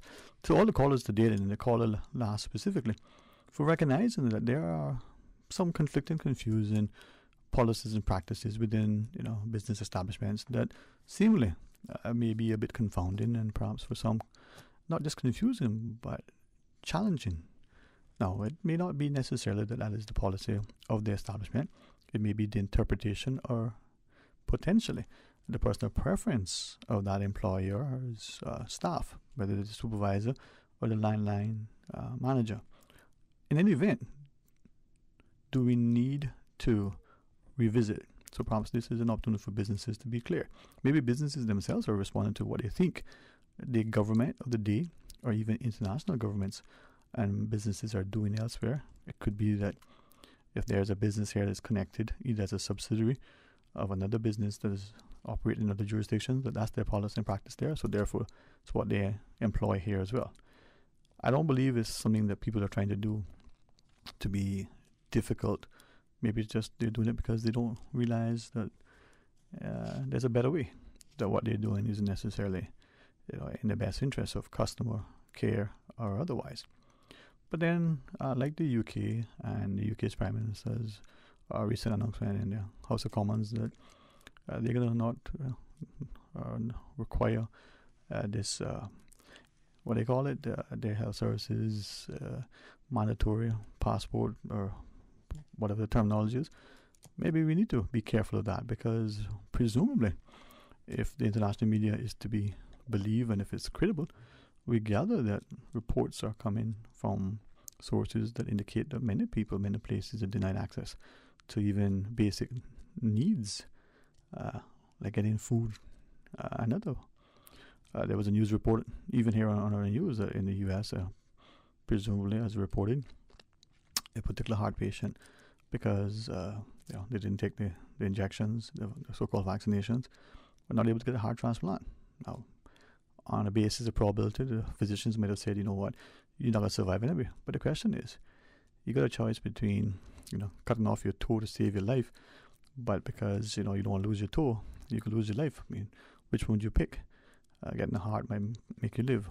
We will leave that discussion not just for the physicians and the medical ethicists and the like, but perhaps at some point in time we'll revisit and find that we're wanting. End of the day, though, what are we doing and are we cognizant of what's happening? From our discussions relative to a move to cashless societies and their refusal to take the legal tender of a country in Cayman is the Cayman Islands dollar. Are there other things that are transpiring? The last caller referenced, gyms and then the potential assistance that I think a government well-intentioned in order to buoy the economy may want to grant assistance. Many may see it and they may be, correct in their assessment. They may be that they're being politically sort of motivated, whether it's a vote buying exercise or whether it's an opportunity to ensure that we maintain our businesses so that we maintain employment so that we can have the money multiplier effect and have the businesses, buoy the economy. It's up for you to debate. Now, others have asked, like many countries, including the U.S., with their trillions of dollars in recent spending and borrowing, can you spend your way out of this scenario that we found ourselves?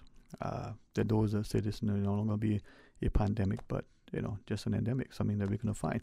That it may be, as the caller said, something that we will have to ensure that we continue to be safe and smart and civil.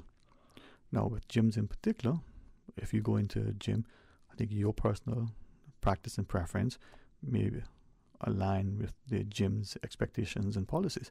You use the equipment, you have your towel, whether it's yours or whether it's one supplied next to the machine, and you spray it down. This was a practice way back. Many of us probably didn't like to go to the gyms or didn't go at certain times because it was quite busy. So we found a way to reschedule, that gym time so that we didn't have to wait for the machine or have to worry so much about its use right then and there. How many of us go into a room, whether it's a restaurant or a conference room, and don't necessarily like to sit in that seat that someone just got up, whether it was a movie or otherwise, because the seat is hot, and for whatever reason you don't like that feel. Not that you don't like to sit in a hot seat, you just don't want to sit in the hot seat because, someone else just sat in it. Well, could we then have a practice where we go into the gyms, we do our exercise, and we don't have to present anything, all right? Now, we seem to be concerned about people's freedoms, but that's maybe out the window. We were certainly sufficiently concerned about people's privacy, and we even passed data protection legislation. It was not long ago that even in the European countries, their data protection legislation impacted our actions here as we even go online to search for things. We passed legislation that made it, an offense to disclose information to parties that are not privy to it. We understood the importance of your own personal private information, and including your medical records. Now, some have questioned, wait a minute, I am now required to show to somebody in a setting that isn't a medical establishment for medical reasons my personal information. You may say, that's powerful, of course. You may be like some and say, wait a minute, you don't ask to see my color of my underwear, so should you ask to see this? It's a personal, private thing. That may offend some people. That may cause some people to say, you're right. End of the day, if there's not meaningful discussion, have we really moved beyond, the animals in the jungle? Well, let's pause and take a break. And when we come back, what is on your mind? What are we doing? And how do we ensure that we work alongside each other to move forward? How do we hold each other accountable? And how do we as individuals accept our own responsibilities? Please stay tuned for Talk Today. Today's biggest news. Radio Cayman. Your voice, your choice. Local, regional, international. This is Headlines from Radio Cayman's newsroom. Today's biggest news.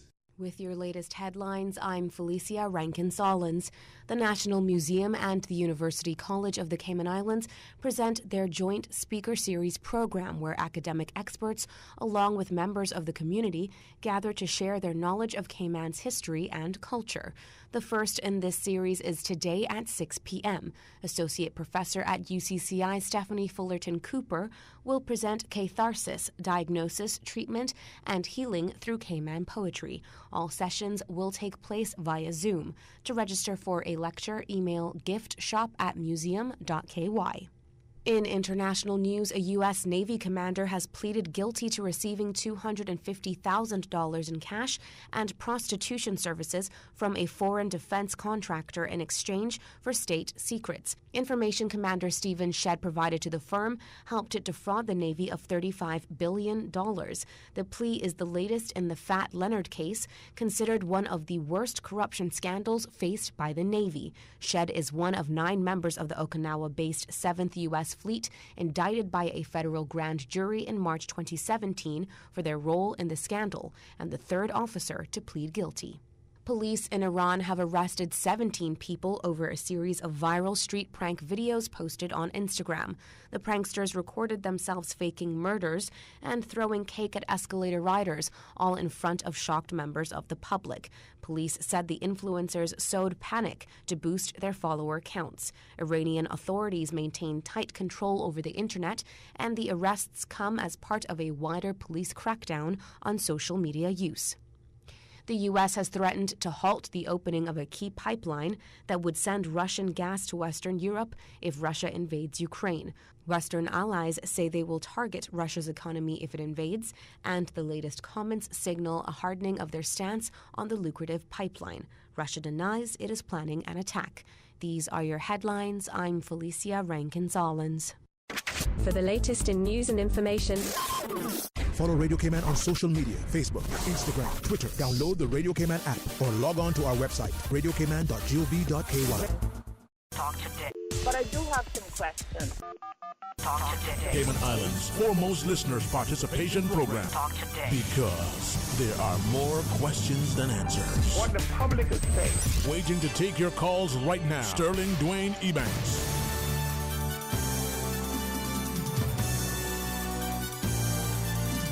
Hey, good afternoon and welcome back. And certainly appreciate you sharing your thoughts with us. Hey, 949-8037, 949-8037, or 1-800-534-8255, or you can WhatsApp 925-3261. And I was looking at quickly a comment that was shared with us, a relative, one of our listeners shared, right? As I read this here and reread it,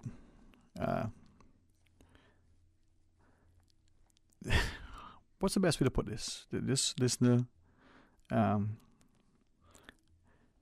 is a bit irate and writes that too many times, we are not necessarily cognizant of why things happening because we don't ask questions, and shares that oftentimes, whether it's the individual or whether it's the business, so we hide behind, that's the policy, and ask the question, well, what is a policy? And if laws can be amended or repealed, then why is it that the policy, and they put it in quotation marks, is that thing that everybody seems to, refer to? Now, whether it's the published policy that's put up on the wall for all to see, or whether it's so small and hidden so far in the back that we know it's there, but nobody ever read it to understand what it is, or to even fully appreciate that they actually know. Now, I read this over during a break and was reading as we came back, and I questioned to what extent, in the intent by us, to do the very best, are we somehow misled, misguided, misinformed? Now, it could be that they say, fear can cause us to do many things, that idea of fight or flight. It may paralyze us. It may cause us to be, so cautious that we do nothing. It could cause us to be, so filled with adrenaline that we act with such emotional responses that we're not logical and sensible. It's not enough, though, as this person writes, to say it is what it is. No, it's not a phrase that, very few of us perhaps are unaware of.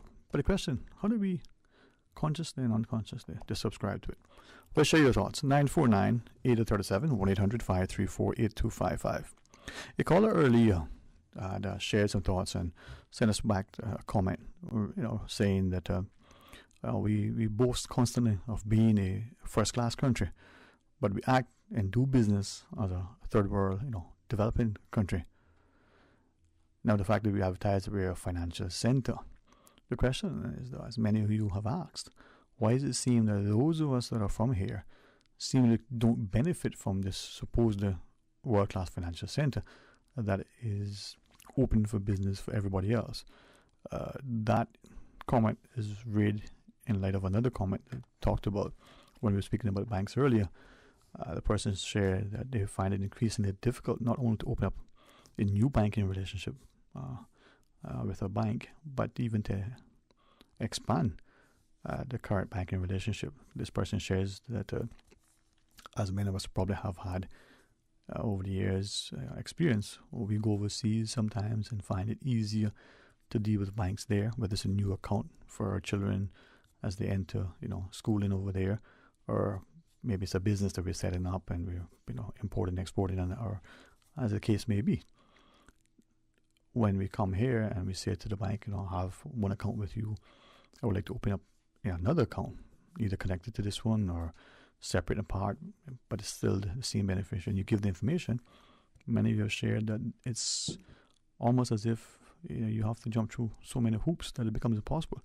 The very comment from one of our callers earlier, prior to taking that call, talking about the impact of investing, the gentleman shared that he goes into the bank, and one of the bits of sort of official identification that he thought he should be able to provide, we have the passport, we have the driver's license, we have the voter's ID, for instance, and that voter's ID is specifically being excluded by the financial institution. Now, that should ask a number of questions.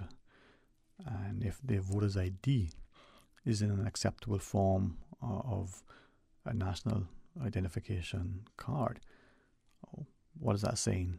Either to its value, what are the reasons for its non-acceptance, and in fact, can it be? And if so, why? And if not, well, why isn't that being countered? Like so much, maybe we don't speak to something until it impacts us directly.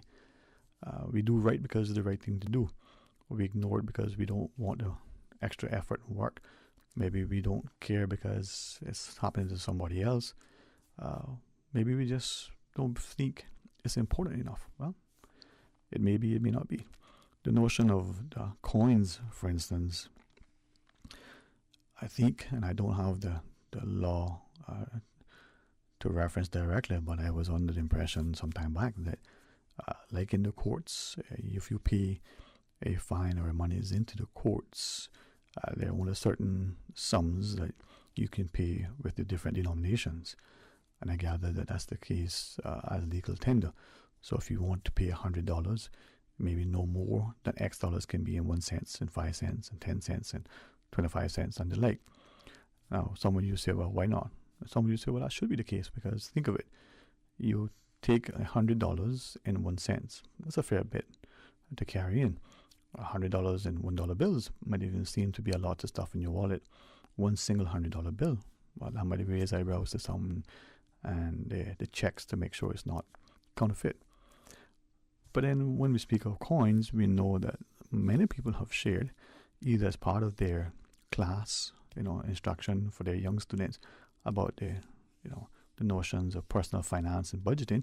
Some teachers over the years, not recently, have shared that they've gone to banks and found that the banks refuse to take the coins even after the coins have been allocated in their respective denominations, so many 5 cents worth in this bag and 1 cent and the like. Other banks have accepted it, but say we're going to charge you a fee, whether it's for their students or for their children. As well as individual business owners who collect coins because of the nature of their business have also shared that they've experienced something similar when they're making their deposits, even after they've done what the banks have asked and taking the coins and separating them and counting and the like. The refusal or the leverage fee for acceptance. Should that be acceptable? You might say yes. You might say, well, no, not really. Well, not that long ago, many of our parliamentarians will recall in what was then called the Legislative Assembly raised that issue with respect to how banks operate and their fees. Some have concluded that these are practices that are internal to the banks and they can do that because there isn't sufficient legislation or even a way to enforce if there is. We know that then parliamentarian Mr. Diaz-Miller of the Northside constituency had shared publicly that what we call a mortgage is no more than a demand loan, in that the belief from some of us that we've gone to the bank for 15, 20, 25 years or longer to borrow a sum of money at agreed rate, even though it's a fixed rate or a variable rate, very few fixed rates or fixed for a short term, and we're making the payments as agreed, that the bank can say, oh, by the way, we want you now to repay this in full. Whereas you thought it was a mortgage and you've got 15 years, 20 years, or whatever the term is, over which to make that agreed monthly payment, fully aware that interest rates will fluctuate over that time. Now, that's a demand loan and it's not a mortgage. Are these things that need to be addressed? Are these things that aren't significant? Are these things that perhaps not just a government, but the private sector entity, from the banking industry to the regulatory entity to the sort of informed consumers making a conscious, concerted effort to address? Well, perhaps we need to look at it very closely, because at the end of the day, it could be significant costs. Well, I can't believe it's Thursday already, huh? And what had promised to be a great day sometimes even gets better, or sometimes goes south and sideways very quickly. But we pivot, and we respect and appreciate that as we approach the end of the week or the end of the month, or certain other days that we unfold as the week and the month and the year sort of comes before us, that it may cause us to reflect on certain things, and we may say and do as a consequence of our perception or even past experience. The question is, though, how do we move forward? Not just in a false facade of putting on a good face in front, but a deliberate, concerted effort to improve. Well, as we go into the break, we invite you to call and share a thought with us. 949-837, 1-800-534-8255. We had a comment about employment contracts, and we know that the Honorable Tourism Minister yesterday said, that's a matter for contract law and for, the employer and employee to agree. If the employer has said part of your contract of employment necessitates you doing this, this, and this. But the question that was asked of him has been asked of many. When businesses have, as they have here allegedly and reportedly in other jurisdictions, said that you can't, continue employment unless you do this, including taking the injections. When we look at reports that the U.S. Supreme Court ruled that the president's, purported mandate requiring, sort of forced vaccinations can't be upheld. We now have to consider, in light of what European countries, and including, the Great United Kingdom, has said about doing, is this something to revisit? Well, let's pause and take that break. When we come back, more talk today. Subway makes it easy for you to stay on top of your health and wellness goals with our Fresh Fit menu options. Choose from 5 Fresh Fit Subway sandwiches with only 450 calories or less per 6-inch sub. Turkey breast, veggie, oven roasted chicken, Black Forest ham, sweet onion chicken teriyaki, or make your 6-inch Fresh Fit sub into a salad or wrap prepared with fresh vegetables. For a full menu and nutritional information, visit subway.ky. Subway, eat fresh. Families are like branches on a tree. We grow in different directions, yet our roots remain deeply intertwined as one. Savannah Pharmacy, your neighborhood pharmacy, has remained stable, strong, and deeply rooted in the community. The past 2 years have been very difficult, but they have taught all of us the value of family and embracing our loved ones. This 2022, Savannah Pharmacy encourages everyone to get in touch with your roots, embrace your heritage, show some extra love to your neighbor, and make the year a memorable one. Time is precious. Cherish it and those you love. Savannah Pharmacy, always just around the corner with everything your family needs and convenient opening hours, including Sundays and holidays. Savannah Pharmacy. For more information, call 946-3336 or WhatsApp your Savannah Pharmacy prescription to 929-5045. For medical lab services in Cayman, go straight to MedLab. For a full range of medical services, pleasant, clean and comfortable environment, no long lines and affordable fees, visit MedLab at the Smith Road Plaza. Open Monday to Friday, 8:30 a.m. to 5 p.m. and half day on Saturdays. Call 949-7331 to make your appointment. For medical lab services in Cayman, MedLab. Ask our professional team about the benefits of cutting-edge technology with MedLab's new state-of-the-art digital mammogram machine. The chairman of the Liquor Licensing Board would like to remind liquor license holders in the bar and nightclub categories that there is to be no music and or no dance permitted on Sundays. The Royal Cayman Islands Police Service will be monitoring all businesses to ensure that they are following the requirements and conditions on their licenses. Non-compliant businesses could result in prosecution or the non-renewal of licenses. For more details, please contact the Department of Commerce and Investment on 244-2287, 244-6677 or email enforcement@dci.gov.ky. The Overseas Government Scholarship deadline for the 2022-2023 academic year is Monday, 31st January. To apply for an Overseas Government Scholarship or learn more about the various scholarship programs before the deadline, please visit the recently upgraded scholarship application portal at www.moescholarships.gov.ky or email the Scholarship Secretariat Unit at scholarships@gov.ky.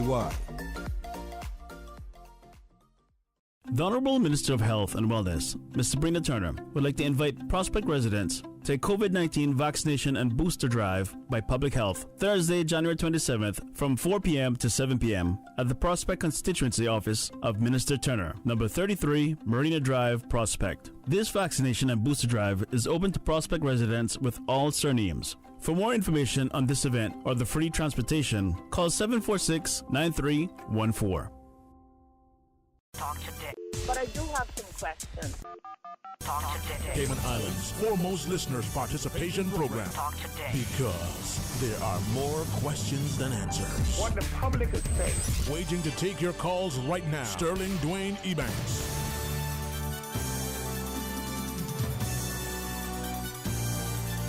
Hey, good afternoon. Welcome back, and thank you for joining us. 949-8037, 949-6990. Or toll free with the compliments of Flow at 1-800-534-8255 or WhatsApp 925-3261. Now, the idea that we are together stronger, that we are cognizant of the need to be your brother's keeper, the fact that most of us are not just endeavoring to be civil and compliant, we actually want to make a concerted, consistent effort in ensuring that the lives of our loved ones, our communities are enhanced and are better each day. Doesn't mean that there isn't a challenge to overcome or that there isn't, something that makes, life a little bit more difficult at that point in time.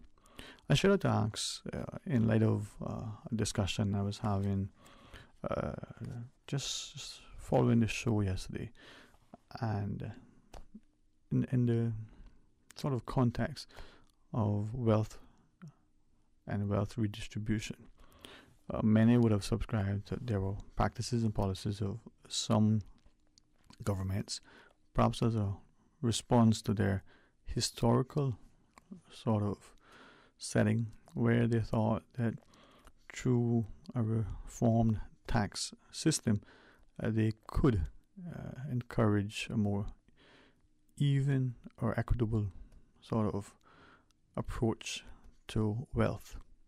Then there are some jurisdictions that have shared, and very successfully.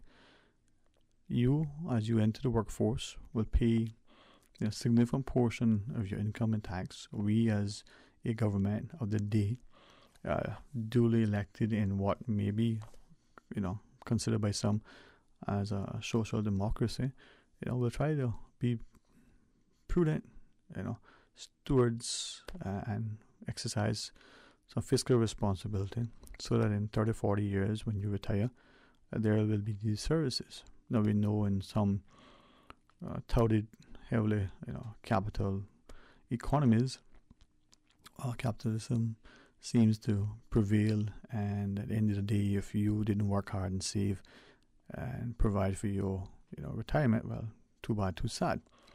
Now there may be many extremes, but the question is, as I listened to what was shared yesterday, the question from the Cayman context, is it the practice of governments to ensure that we create a social welfare system to provide those safety nets for all of us? Is it that we've taken a laissez-faire approach and to the victor go the spoils, and for those who can't survive, well, you just have to suffer the consequences. You make your bed, you lie in it. But maybe the answer is somewhere in between those two approaches. But then, as a few callers have referenced, if we borrow a lot of money now to do something, to expand, our homes or to build a new home, or we want to enjoy life now, but we don't have a game plan, a willingness to sacrifice, exercise a level of discipline. We think back to what our parents and their parents did. We heard the adage, you cut your sail according to your cloth. You don't put your hat any higher than you can reach it. It's not about wanting a better life or to enjoy some of the luxuries that you may think others are, irrespective of how they came about, being in that position. But is it that we want everything today and are not cognizant of the cost? And not just the cost to repay it, but the cost of getting this by having to give up that. Now, you talk, sometimes in purely accounting and financial terms, but do we think of the financial costs as well as the social and economic costs? When we disparage individuals, when we support governments because at that point in time money is flowing freely, but there's no concept of how it's going to be repaid or what may in fact happen when it is repaid, of the potential services that have to be foregone, the capital projects that have to be scaled back, or even the introduction of things that are necessary then become almost impossible. Let's take this call. Hey, good afternoon, welcome, thanks for calling. Hello. How are you? Mr. Dean. Yes, sir. Hey, what's happening, man? All right, Good to hear from you, man. Been a while. Yeah, boy, dodging up cold. Why, hopefully they don't keep you down too long. Pray you get better soon. No, I not got it. Mm-hmm. I not got it. I you said that you're dodging it, so that means you not got it. Yeah. No, I dodging it. I'm telling you, I mean it all around. I know what you're saying. Don't know where to go. Yeah, that's the bad part, huh? But let me show you something. You see this thing about mass formation psychosis? Mm-hmm. Let me tell you something. When people need to dig up their brains, they better try hard and sit down these times and take that time and try to dig up deep into their brains and try to figure out what's going on in between the humans, what's going on, yeah. Mm-hmm. Because I don't know which part they think my life is worth more. Mm-hmm. You know what I mean? That wrong. I don't know why they think that wrong.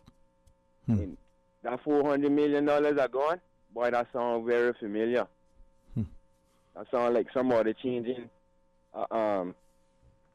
four CI dollars for one $5 bill US. Mm-hmm. That's what that sounds like for me. But that was, but go ahead. You talk, I listen before I ask. I mean, I'm happy to weigh in if you wish. No, I try and get something too. I try and learn something here too. You talk. Tell me where you got for know. Well, what I'm asking, right, and I want to ask this because this has been asked of me. I'm not in the habit of name dropping, nor do I want to speak out of school. But the increasing commentary by so many of us, Caymanian and non-Caymanian alike, the self-described intellectual as well as the accomplished academic. Why is it that as a people who live and work and pay taxes in a jurisdiction, who may vote or otherwise occupy certain offices, what's the reluctance and or the resistance to speak publicly about something, even in an objective way, without it seemingly to create some discord? For instance, I shared, because it was shared with me by someone that I think many of us would probably hold in high regard. The question was whether a government should be allowed to commit a country to particular sums of borrowing, increase debt, or undertake certain types of projects without some level of involvement beyond a small set of elected people or appointed people.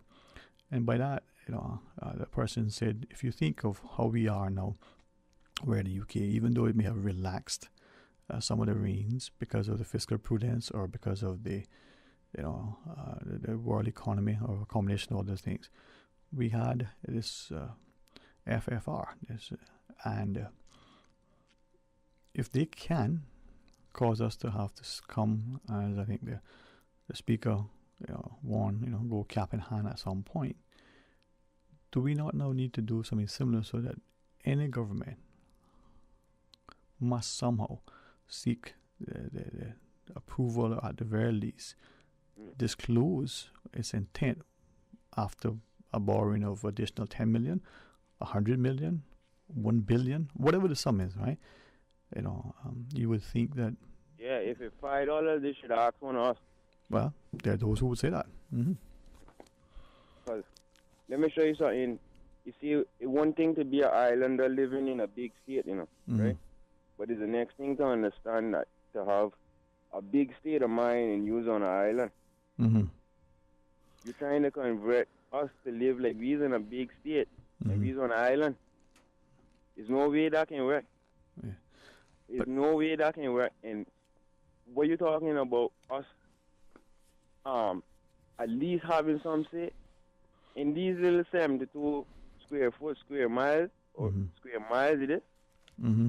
Why one of us can't say, well, no, I don't agree with that, and don't have no consequences, like say, I got to lose my income for my family, or I got to have something to suffer when I speak up. The truth. If the people can't take the truth, then I believe they sell earplugs, But this is why I think you epitomize the notion that there's a willingness to embrace the freedoms that come from a democracy, of being able to voice an opinion publicly. But then there are consequences that many experience as a result of exercising that freedom. But then that confidence that you have in the knowledge that you share, how do we get more people? Just like the classroom setting where the teacher says to all the students, raise your hand, and the question is, should we be doing this? I want to hear your opinions. And all the class, have a discussion. If we encourage that level of critical thinking and interaction within our classroom settings, why are we not doing the same in our public settings? Why? Mm-hmm. Because it's like what a person in the background talked about pursuing something that you would never attain. If you train somebody to always try to catch that rabbit, he's not gonna catch. You can have him running around for days and days and days, and never paying true attention to what he's supposed to do. What he's supposed to do is to get up, raise a family, get a piece of land, and try to maintain his spot on the island. But you got him chasing some other thing. But have we... A bag of pants. Yeah. Have we... And I'll come back to that, but have we gotten to a space where not only are we chasing our tails, we are going down these rabbit holes, a proverbial rabbit hole. But for some reason, we're now ascribing to, as you said, the bag of pans. We're adopting practices without appreciating the origin and the impact. There's some of us that are very, very fashionable. I mean, the latest styles, we up with it. There's some of us that are still wearing, the bell bottoms and, the high heels from the 70s because, you know what, we just like that style. We're rocking an afro nonetheless, right? But with style and substance, are we lacking the substance in the pursuit of the style? If we lacking that, you know what the number one thing we lacking? We forgetting where we come from. That's the number one thing we forgetting. That's the number one thing we lacking. We don't have no roots. We like that sea grass out there, floating.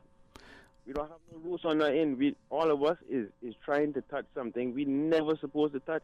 Well, maybe what we're lacking is self-love and love for each other. My friend, share your final thoughts. Yeah, man. They will have a bag of money. They will still give out every last party. You understand? Them days now, they're gone. I wonder who teaches us that. Thank you every day for having this radio show and for talking. But let me tell you something. I sick of talking. I want to go eat. Yeah, man. And let's feast together and invite each other to the table. Hey, thank you very much, my friend. Yes, sir. All right, blessings. As the caller shared, let's break bread together because at the end of the day, it takes two hands to clap, only one to pat ourselves on the chest. The fact that we may be genuinely interested in doing the right thing doesn't mean that we are. Now, it's easy to sit and see something after the fact and comment, constructively or critically or otherwise. The question is, are we praying for vision and discernment? Are we objective, impartial, professional, respectful in our commentary? And then when it's said, how is that received? Well, let's see if we can take more of what we're doing that causes us to improve and empower the lives of each other. We want to invite you for more discussion tomorrow right after the midday news and midday meditation. Please join Miss Dark Corner for the record in the morning.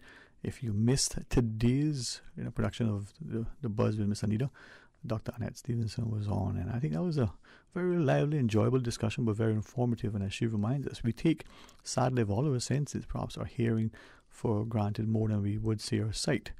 And that's probably because we can easily cope and make those little adjustments. She talked about turning up the TV. We talked about speaking louder, or so on.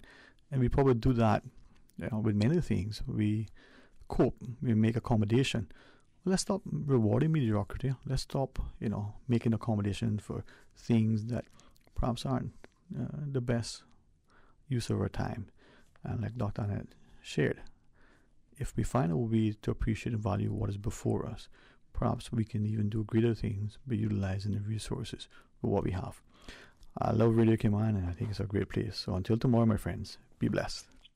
Talk Today is brought to you by Subway, open 24 hours in Countryside, Anderson Square in Georgetown, and Centennial Towers in West Bay. And by the Ministry of District Administration, Tourism and Transport. Explore your history, explore your land, explore your sister islands. MedLab in Smith Road Plaza, your complete medical laboratory solution. Call 949-7331. And Savannah Pharmacy in Countryside Shopping Village, convenient opening hours including Sundays and holidays.